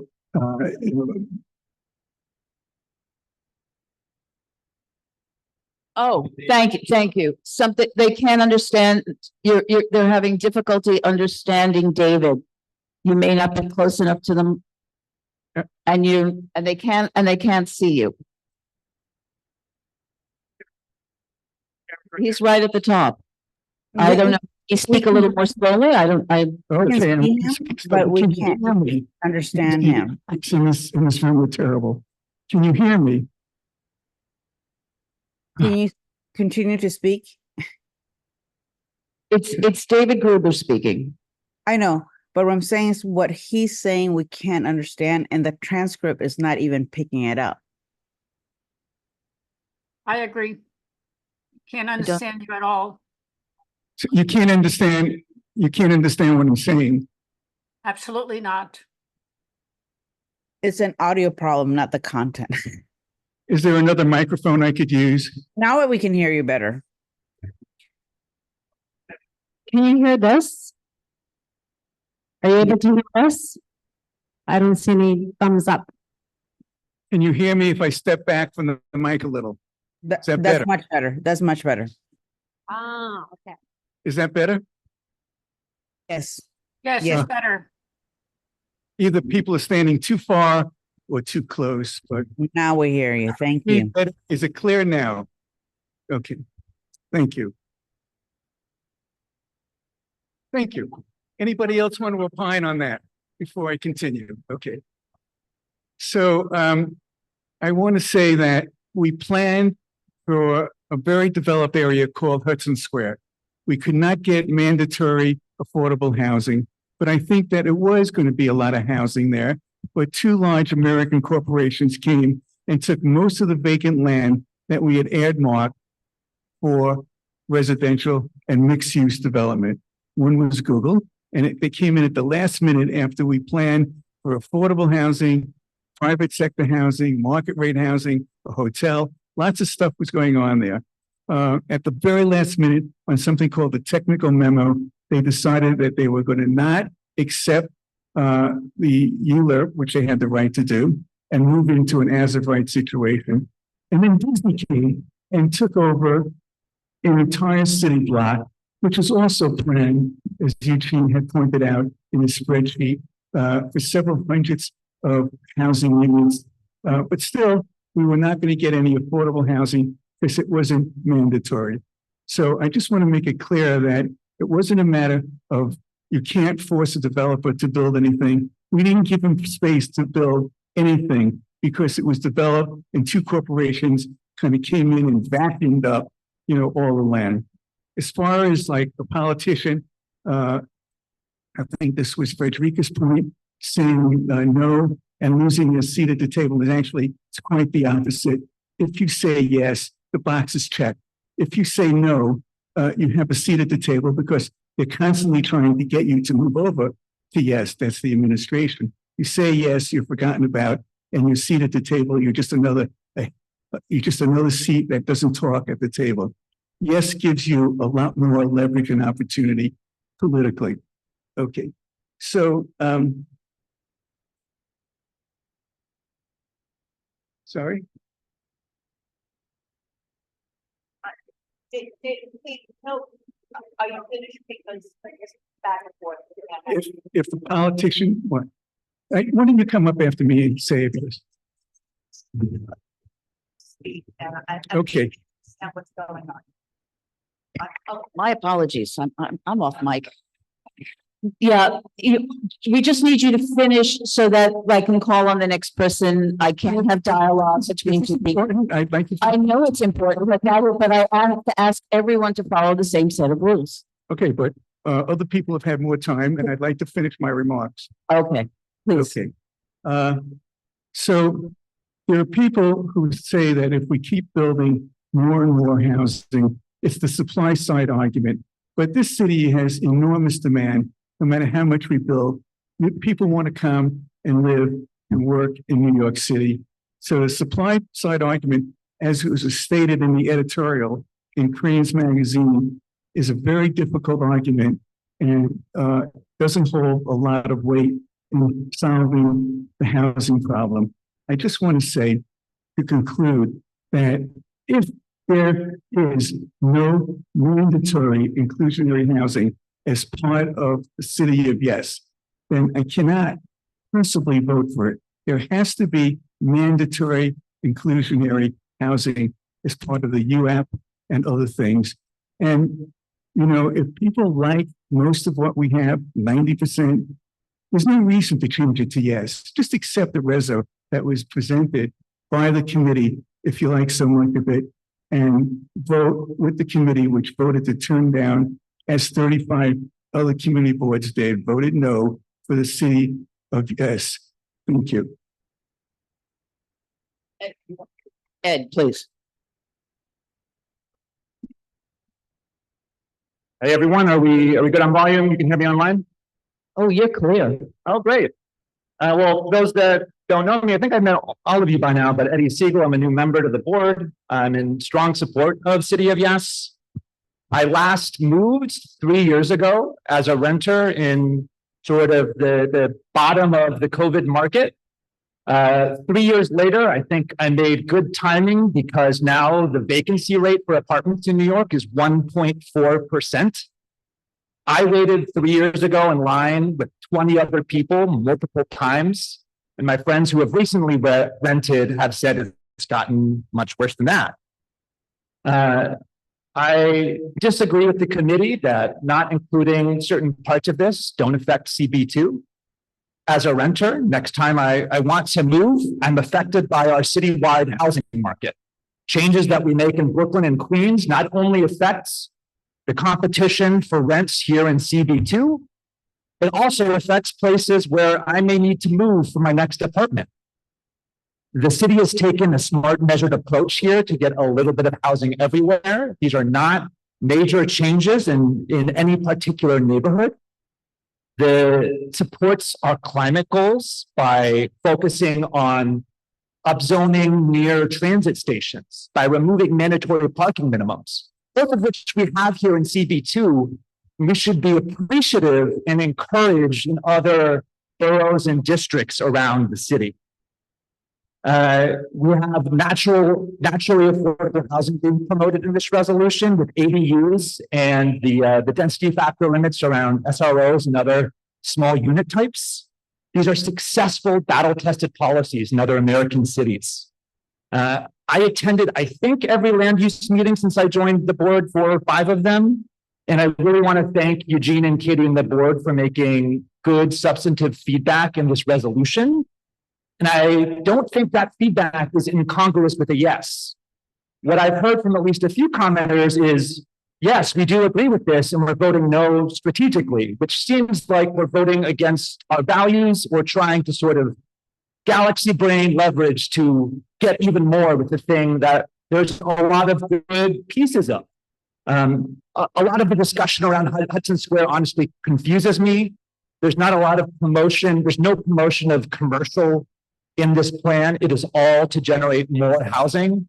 If we are complaining that there was not enough housing built out of this rezoning because we think more housing is a good thing, then City of Yes is for you. It's going to help get some more units on the margin in our deeply constrained rental and building market. So next time I need to search for an apartment. I hope because City of Yes was passed and we have all these wonderful pieces of it, I'll have to wait in line a little less, be competing against a few or less renters, and that we support that last line in this resolution, that we are a committee that supports market rate and affordable housing, all of which City of Yes delivers. Thank you. Thank you, Ed. Chris.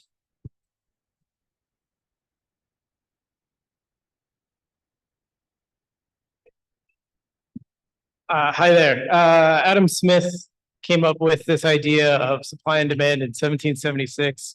He would have won a Nobel Prize for it, but Nobel wasn't alive yet. So, poor guy, right? But, basic concepts: when supply is low and demand is high, the price is high. But when supply goes up, then the prices tend to go down. And this has been true for everything: tables, chairs, computers, apartments, housing, things that we use money on all the time. And the solution to homelessness is housing. It's homes. It's right there in the word. Homes solve homelessness. So we have these two very simple concepts. And when the city comes to us and says, we're trying to make some progress on homelessness, and we say no, they hear no. For my housing story, I live in this neighborhood. I live in Community Board 2, and I work in Community Board 1 as a firefighter, where I watch somebody get set on fire for being homeless. This resolution as a no is matches. It's kindling. It's guarantees that the city gets to keep rules from 1961 that have kept people homeless. A guarantee that the largest troop of Girl Scouts not even in New York City, in the United States, is homeless girls in New York City. So I'm opposed to it as it's written, but I think Ryder's amendments are helpful towards making a step in the right direction.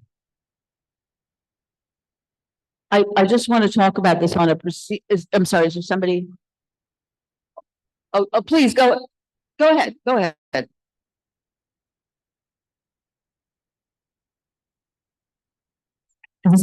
Oh, no, right. Thank you all for the thoughtful comments. Also, again, thanks to Eugene and Katie for all the tremendous work that went into these discussions. I've learned a lot. I think that a board that is supportive of affordable housing would be remiss in not finding available as clear support for the city of Yes for housing opportunity. This is no silver bullet. I think we are agreeing on that from this point in all the presentations I've attended on the city of Yes. It has been described as a single lever for housing affordability. Rezoning will not fix this problem. All factors considered, it is a measured and moderate proposal, but there are meaningful components of this proposal that do have the potential to make a difference at the margins. And the committee highlights these in the resolutions, right? So legalizing ADUs, enabling conversion of non-residential buildings, allowing for more small and shared apartments. These present the opportunity for more housing within existing spaces, and I think we are understating the potential of these initiatives. I agree very wholeheartedly that limited affordability for the enhancements to MIH are needed. But I think that the improvements that UAP represent over VIH are not worth entirely discounting as well. In my reading of the resolution, I see the opportunity to support the city of Yes while being consistent with the rationale and being emphatic in our demands for limited affordability, subsidies, protections against commercial development, which I think is an excellent point. And I'm hopeful that the board may consider this path. Yes, Cormac.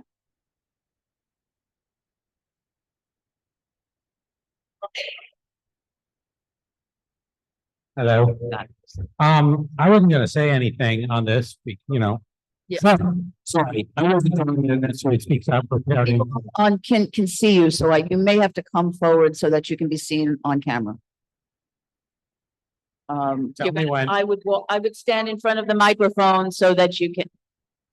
And it's moving and it's moving and. Okay, Now I have two microphones. I don't know what. How about now? Can you see yourself? I see the bottom. I can barely see the screen. I don't have my glasses on. Now you're just right. Okay. So, I haven't prepared anything because I wasn't gonna speak. And what I want to speak to is this. What I'm hearing as somebody who's here listening and I've read the materials is we have a resolution, a proposed change to the resolution that in terms of their substance of the things they're asking for, right, are pretty much in alignment, right? The difference is over political strategy. Now, instinctually, and having dealt with the city for many years and having watched this administration, it does make more sense to me that you play hard to get. You'd be like, there's a lot that's nice here, but well, I'm gonna have to say no until you do more for me on this. Then the other way of saying, oh, yes, yes, yes. And by the way, could you maybe include this to make it even better? Instinctually, that's just the way years of politics, the way I look at the world and negotiations. But I want to speak to the point Amy Bennett made, which is my understanding is that this is what is being asked of us by the electeds and the political people. I think it's important for us to be humble and remember, as a community board, our righteous statements of this or that are not what's important because we are not in the room where it happens. We will not be negotiating what this final package is. And if the people who are, Chris and Eric and Carolina are telling us there's more leverage by framing it as a hard to get, as saying, well, we like it, but no, because it doesn't have this stuff to make them come our way and incorporate more. Why would we disarm the people who are going to be at the table and negotiating so that we can make a statement about how we feel? So based on what I've heard tonight, I'm going to be voting for the resolution from the committee. But I really appreciate everybody who said everything here because I think it's been a great discussion and I have no malice to anyone. Thank you. Yes. Yes, please. I have one factual thing, but I'll contextualize it. Chris Marte, Councilmember Marte has suggested that a no with conditions would give him leverage, as it did for economic opportunity, to water down some of the provisions. Councilman Botcher is strongly in favor of City of Yes and supports a yes. I don't think Councilmember Rivera has expressed either way. So I just want to correct the idea that our electeds in general are asking us to do something. I also would note that thinking about the real politic, I think there are good arguments on both sides. I would just say, I think City of Yes as a proposal, while I think it's common sense and extremely urgent, I also think it's vulnerable. I think there are a lot of people who are skeptical of it and of change and of the idea that we have a supply crisis leading to affordability. And so this isn't the kind of thing where we can be cavalier about saying no if we do believe in the ultimate contents or the core idea. So I would hope folks keep that in mind. I want to discuss a procedural thing so I understand, so we understand where we are. I know your resolution wants to flip the no to the yes. What other elements, because if it is truly a separate resolution, a distinct resolution, then we have two resolutions on the floor, which is one. Otherwise, if this is simply a flip, we have to address the first one, find what, depending on what that result is, then we address yours.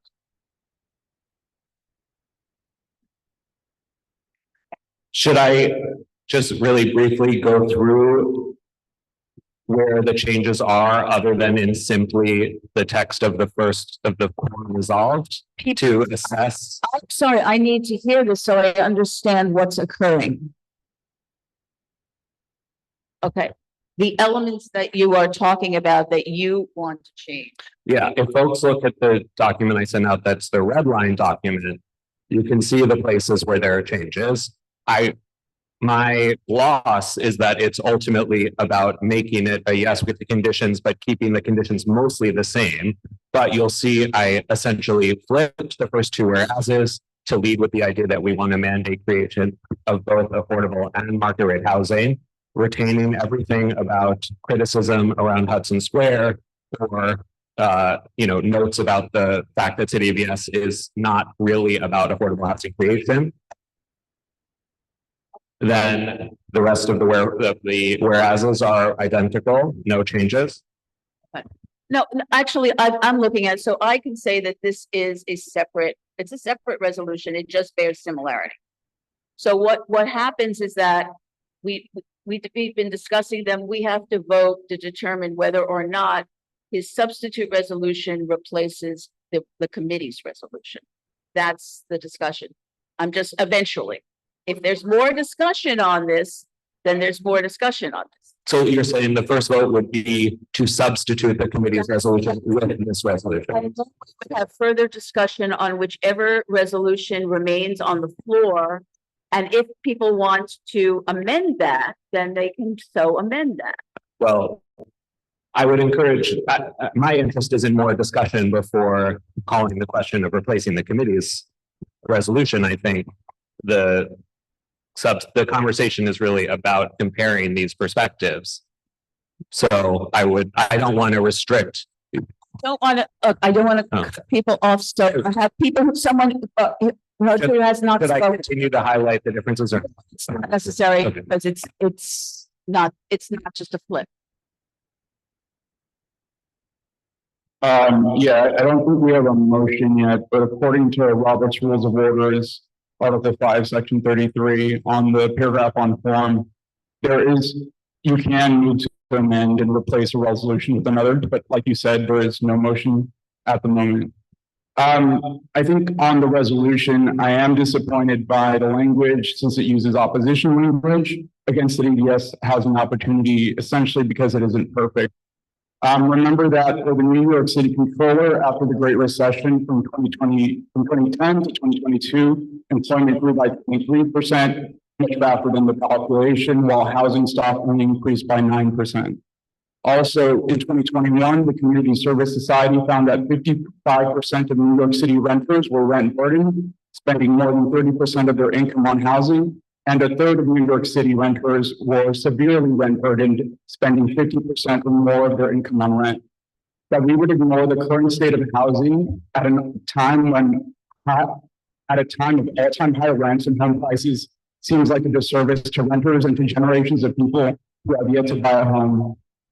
Yes, this policy is not perfect. It doesn't do enough on requiring affordable housing. It doesn't do enough to incentivize residential over commercial housing. It doesn't do enough to ensure that new housing lands in the hands of people who actually intend to live in it, as opposed to speculators, investors, and other people with commercial interests. Nonetheless, it does something.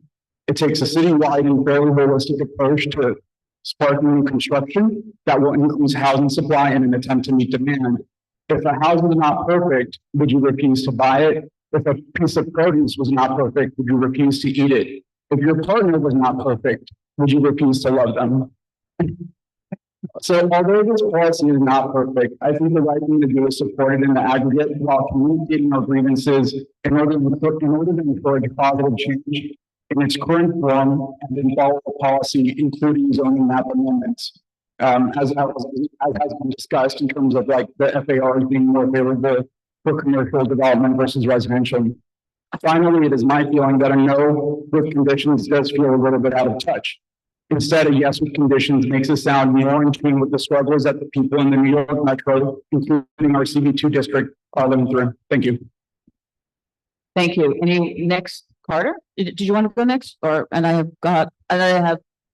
then I will call on Eugene again. I want to call on people who have, I'm sorry, just people first who haven't spoken before. Yeah. I'm glad you brought up Eugene because Eugene really laid this out incredibly well in the beginning of this. You know, we're not going to get more housing here in this community board unless we make some changes, and they have nothing to do with the city of Yes. And that's what we need to focus on first and foremost. Will the city of Yes address the Hudson Square Special District? No. Minimal changes. The Special Hudson River Park District, it's just one building. No.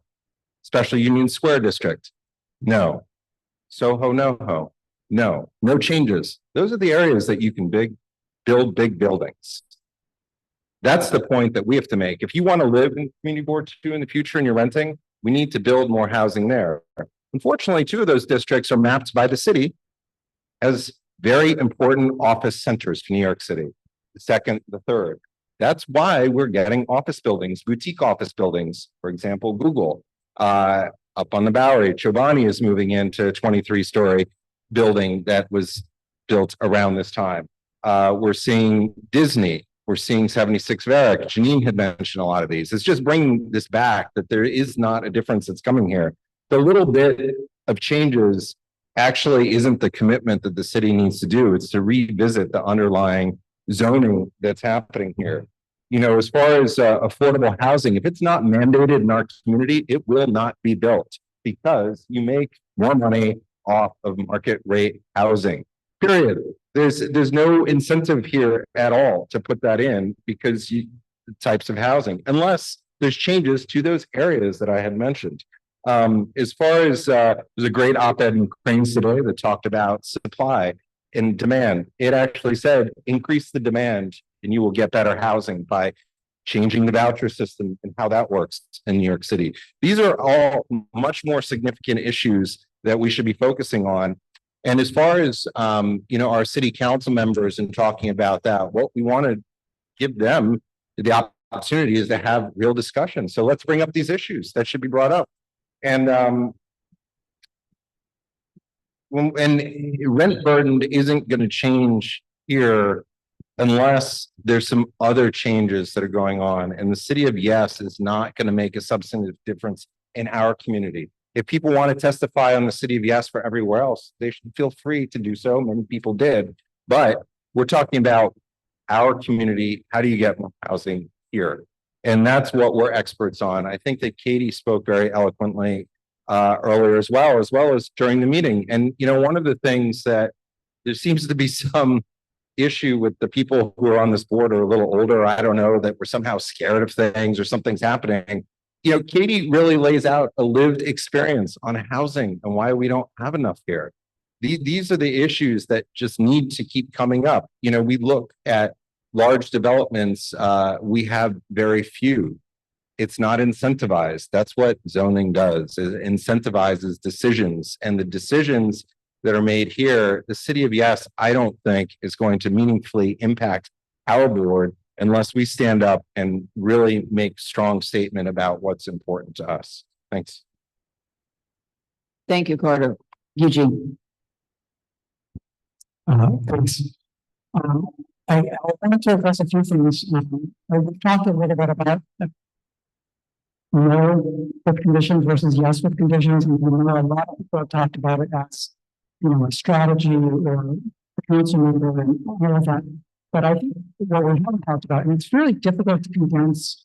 We met for over 2 months discussing this, and we had more than just one meeting a month. We had, you know, some months we had 3 meetings, 3 times in a month.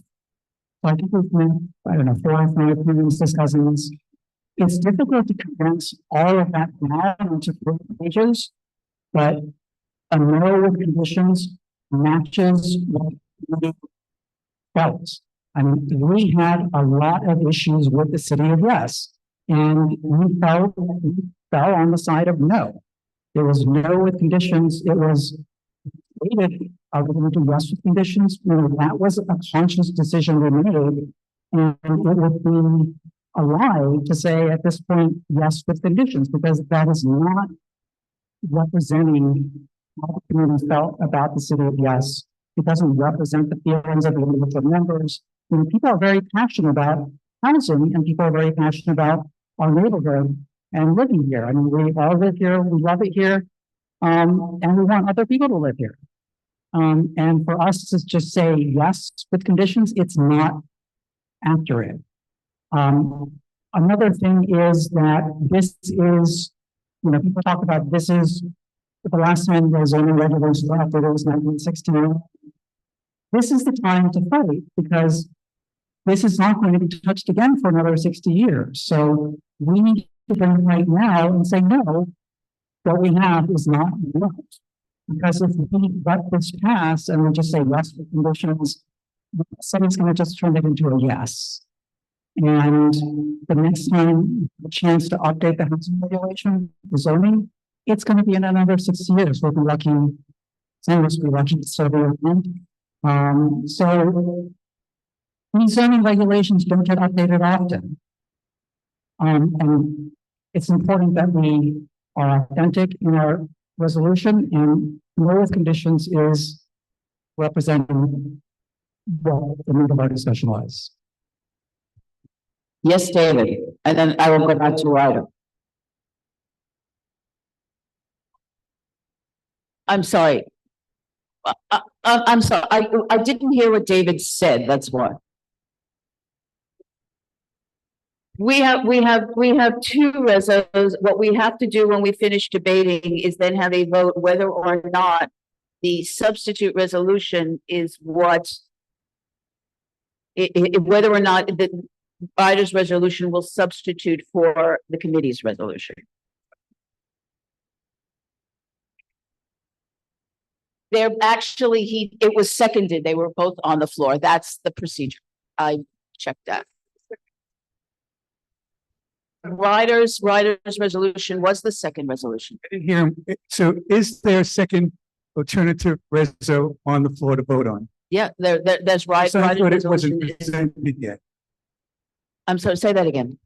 I thought Ryder did not present anything yet formally. Replace the committee's resolution with the one I sent around, if No, that's we don't, appropriate. we don't formally make a resolution to replace it. We have had a debate on all of these elements. You then have a vote that that we decide, and he's shaking his head.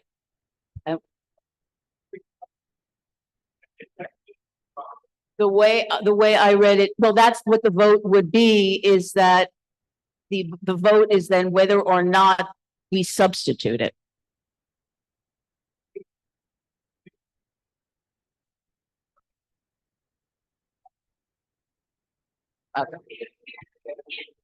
I do not understand the difference, because the way I read the rules is that since we have both on the floor, someone would you're right, then would move to substitute after, now that we've had it. The vote is simply whether or not that this proposed substitute resolution becomes the main resolution. Okay, I don't know that, have we finished discussing? Is there anyone else who would like to discuss?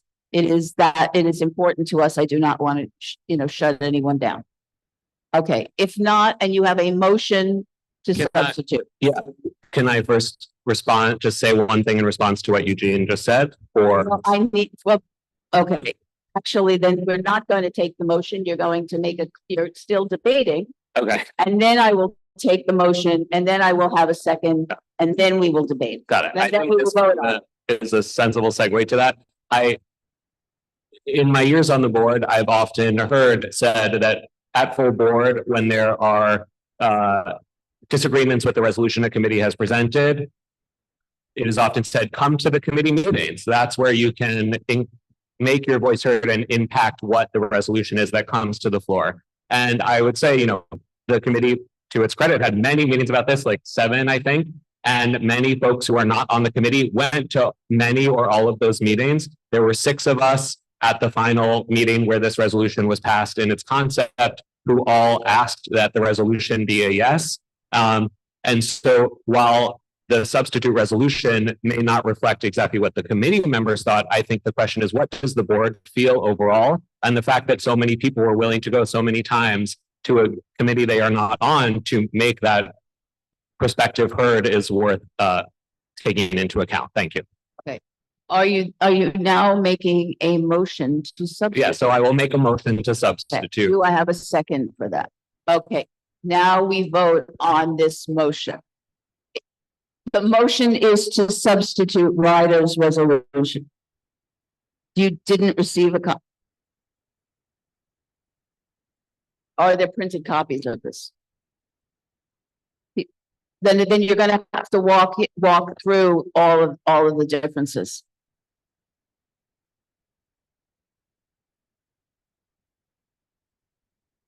I'm not as tall as you. I'm much shorter. The resolution that you sent around with red line is not the same resolution that's in the board package. Okay, no. The one you're redlining from is not the same one. It wasn't the final version. He's got to walk through it so everybody is now on the same page. So the red line is a red line of, I guess, the penultimate land use resolution that was sent around before the final board packet. I think the tweaks would not be substantively different if it were a red line of the final version. And so, as I was saying earlier, there's a switch to the order of the first 2 paragraphs. There is no change to the whereases. The resolved is changed to say CB2 Manhattan supports City of Yes for housing opportunity with the conditions below, increasing its focus on 1, the production of required affordable housing across income levels in CB2, and 2, incentivizing housing production over commercial and office development. Then in the UAP section number 1, there's a small tweak to the language that says, while augmenting the existing mandatory affordable housing program, UAP is an optional program, and so additional attention should be paid to potential improvements in generating more affordable housing and at more deeply affordable levels where its inclusion is required. This is simply a rephrasing of the idea that we should revisit mandatory inclusionary housing, but it is slightly rephrased to be supportive of UAP in concept. There are slight tweaks to 2 for the conversion of non-residential buildings to housing, which I think clarify the request that any additional FAR in conversions be mandated affordable. It is, I think, the same, if not a bit stronger on that. 3, legalizing ADUs. The previous version said that any ADUs should be required to be affordable. This is slightly tweaked because ADUs are often, a rear yard apartment. It would not be practicable for that additional housing to come online if adding a garage apartment would have to be income restricted. So we endorse that. So the language instead says additional homes created via ADUs, example, in rear yards, are unlikely to be practicable if they are required to be income restricted. However, CB2 Manhattan requests DCP encourage affordable housing creation to the extent possible. In all cases, this is an addition, I think, just to strengthen it. In all cases, enforcement should be strict to ensure ADUs are not, in fact, simply expansions of existing housing and are discrete incremental homes. Campus infill.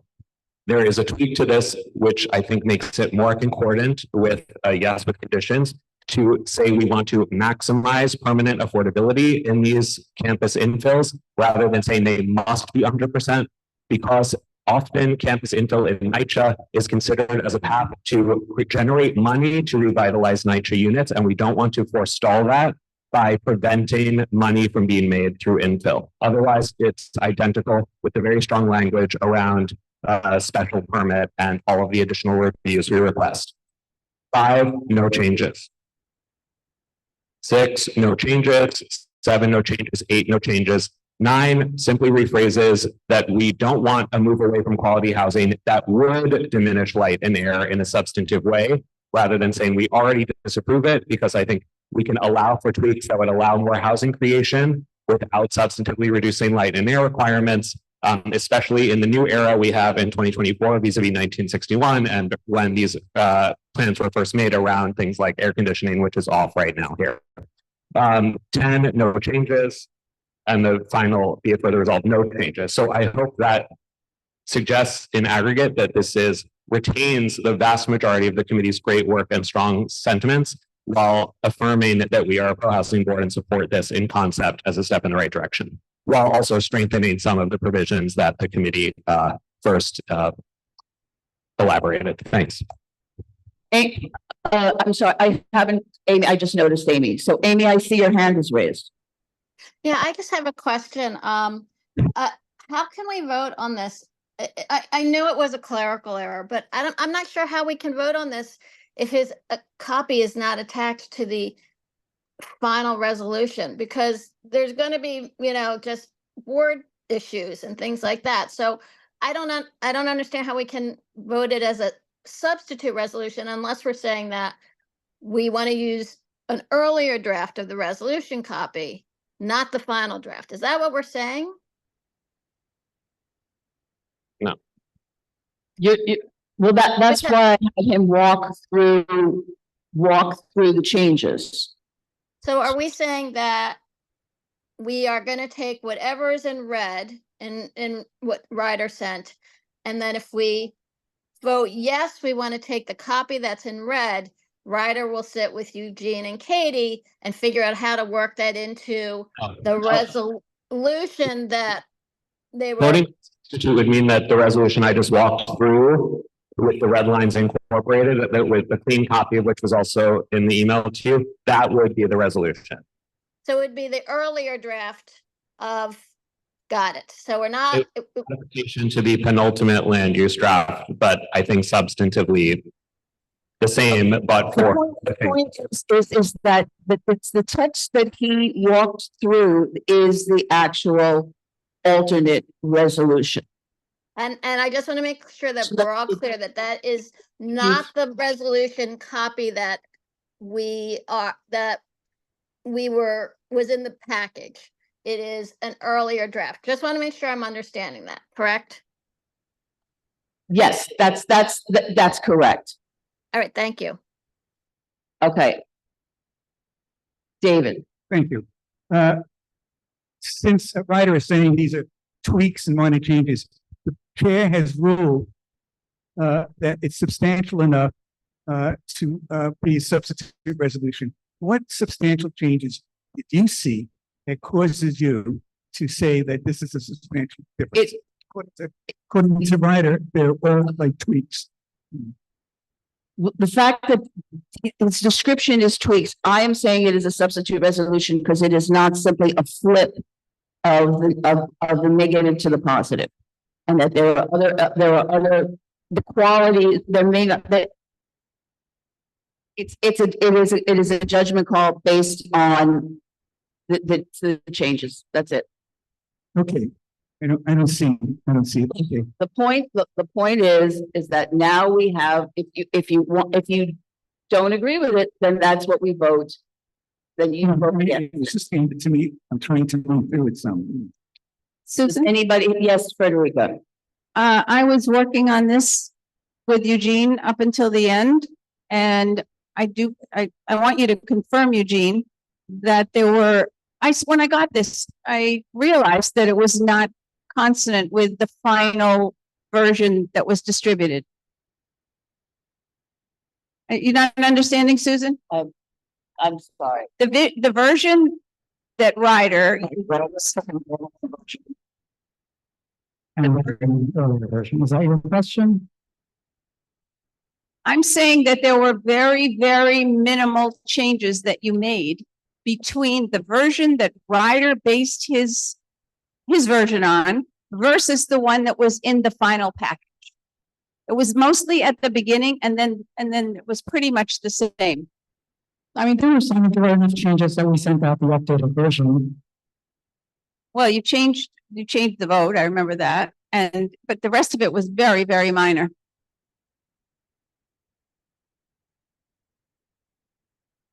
I'm just reassuring people that it's not drastically different. He did take our language and it was the final language. why are we using another resume? Okay. At this, if there's further, unless there's further discussion, I'm sorry, we don't have a motion on, we don't have any motion on the motion to add a second on that. And unless there's further discussion, then we will vote on that motion. Is there, okay, yes, Janine. If you vote in favor of the motion, then you're voting to substitute Ryder's resolution for the committee's resolution.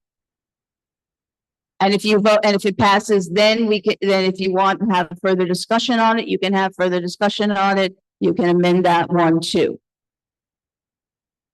And if it fails, then the committee's resolution is what remains. And then we can discuss that further if you so choose. But we discussed it already. Okay.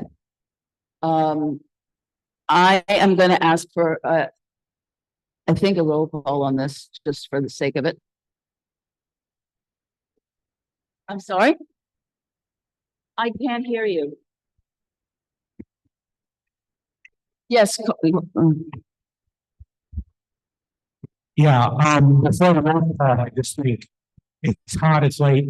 If you would just clarify what the vote, one way or the other, means for everybody. Thank you. The vote is to substitute. Therefore, if you vote in favor, you are voting to substitute Ryder's substitute resolution for the committee's resolution. If you vote against it, you are voting to retain the committee's resolution. Yes, Donna.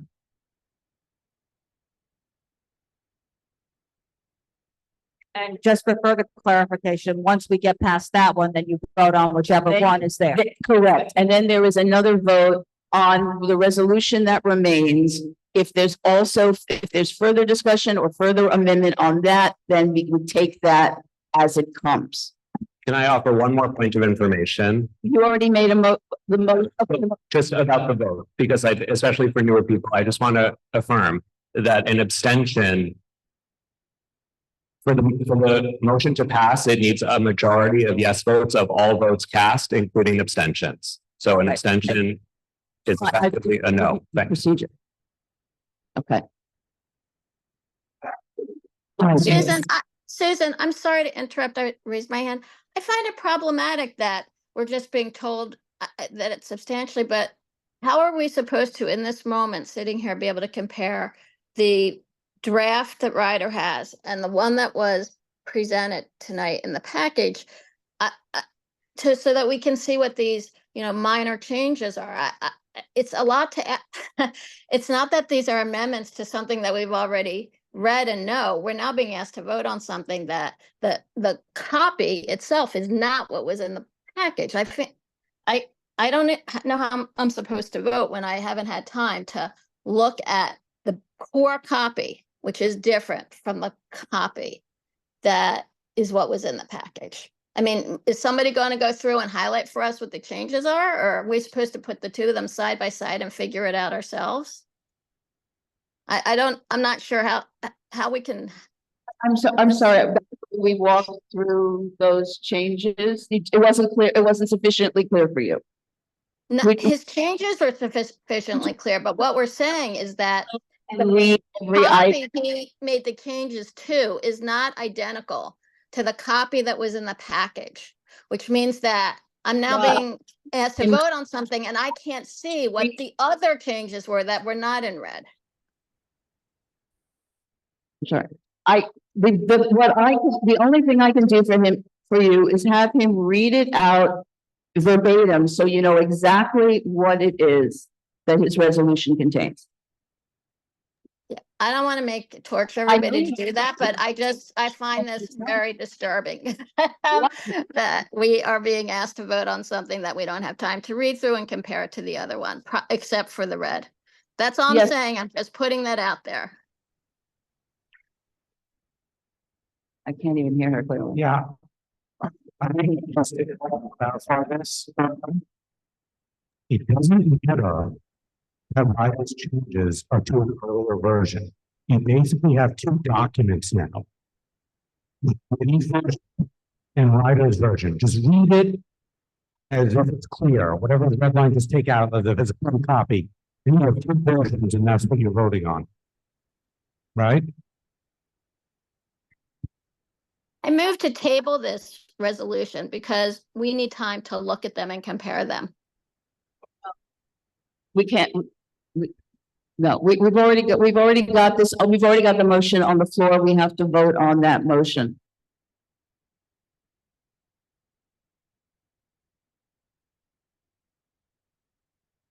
We have more discussion on this. Okay, let's vote on it. Okay, roll call vote on substitution. Susanna Gary. Ryan Bush. Kim Berger. Carter Pitt. Katie Hamilton. It's hard to hear. Could you please? Yeah, we can't hear louder? at all. Yes, sorry, Mark reminded me, I forgot. Thank you, Mark. Susanna Aaron, yes. William Bush, yes. Kim Berger, no. Carter Pitt, no.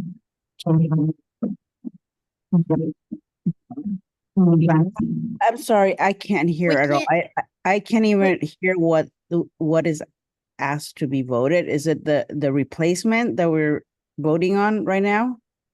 Correct. It is, if you vote yes, you are voting for the substitute to take the place of the committee's resolution. Okay. If you vote no, then you're voting for the committee's resolution to remain. Okay, thank you. Are folks having trouble hearing me? Yes. You're a Yes. little volume, that's why. Okay. Is that okay? Yes. Is that better? Yes. Okay, great.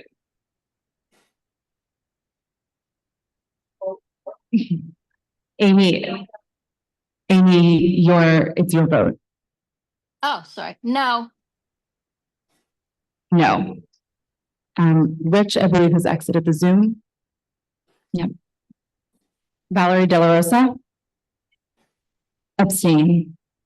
Andres Diaz. Yes. Chris Dignas. Yes. Arturo Fernandez. Yes. Mark Fitzgerald. No. Stella Fitzgerald. No. Cormac Flynn. No. Susan Gammy. No. No. No. David Gruber. No. Juliet Kay. Yes. Susan Kent. No. Ryder Kessler. Yes. Janine Kiley. No. Ivy Kwan Ars. No. No. Patricia Laria. No. Michael Levine. Yes. Janet Liff. Yes. Benjamin Listman. Yes. Ed Ma. Yes. Yes. Matthew Metzger. Yes. Erica Olson. Yes. Brian Pape. No. Donna Raftery. No. Lucia Sands. Staying.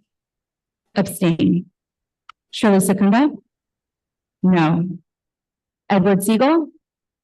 Yes. Frederica Siegel. Yes. Emma Smith. Yes. Dr. Shirley Smith. Yes. Susan Wittenberg. No. Anthony Wong. No. Eugene Yu. No.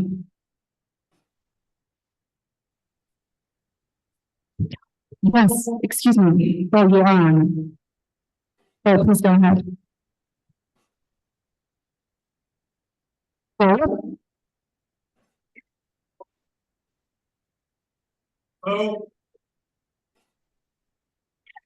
Folks online, can you hear me? Yes. Bo, can you hear me? I can hear you, and you didn't call me before, and I'm going to say no. Okay, no.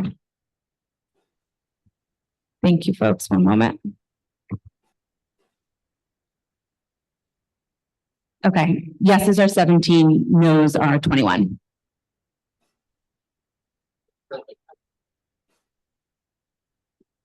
Okay, it does not pass, so we are left with the committee's original resolution. Is there any further discussion on that? Otherwise, we can vote on that. Yes, go ahead, Will. I'm sorry, I can't hear you.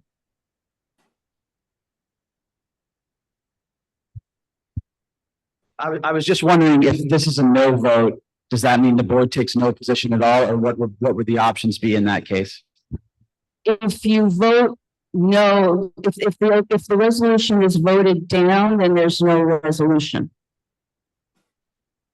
I'm sorry? Please.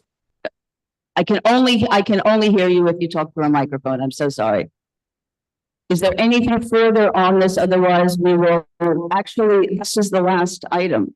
So we would have to take a roll call vote anyway. Go ahead. I mean, yeah, go ahead. Yeah.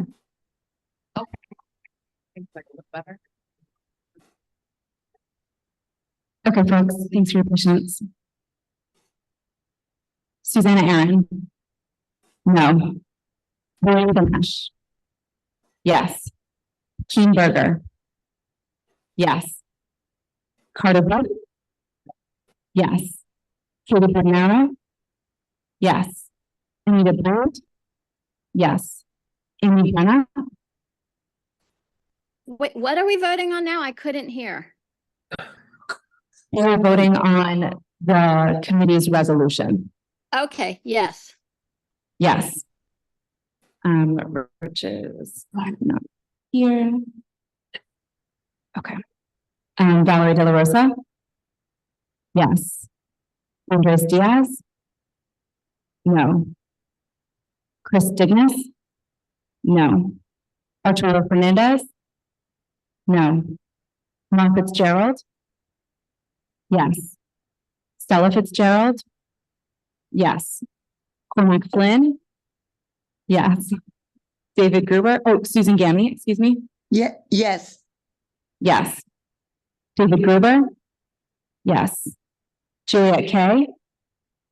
No. Susan Kent. Yes. Ryder Kessler. No. Janine Kiley. Yes. Ivy Quanars. Yes. Yes. Patricia Laria. Yes. Michael Levine. Yes. Janet Liff. No. Benjamin Listman. No. Ed Ma. Yes. Yes. Matthew Metzger. No. Erica Olson. Yes. Ryan Hay. Yes. Donna Raftery. Yes. Bill Riccobono. Yes. Yes. Rocio Sands. Abstain. Abstain. Shirley Secunda. Yes. Edward Siegel. No. Frederica Siegel. No. Emma Smith. No. Dr. Shirley Smith. Yes. Susan Wittenberg. Yes. Angie Wong. Yes. Eugene Yu. Yes. The yeses are 27, nos are 12. One abstention.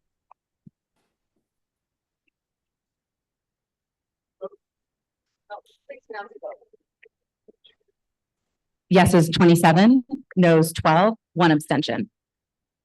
We have 40 folks here right now.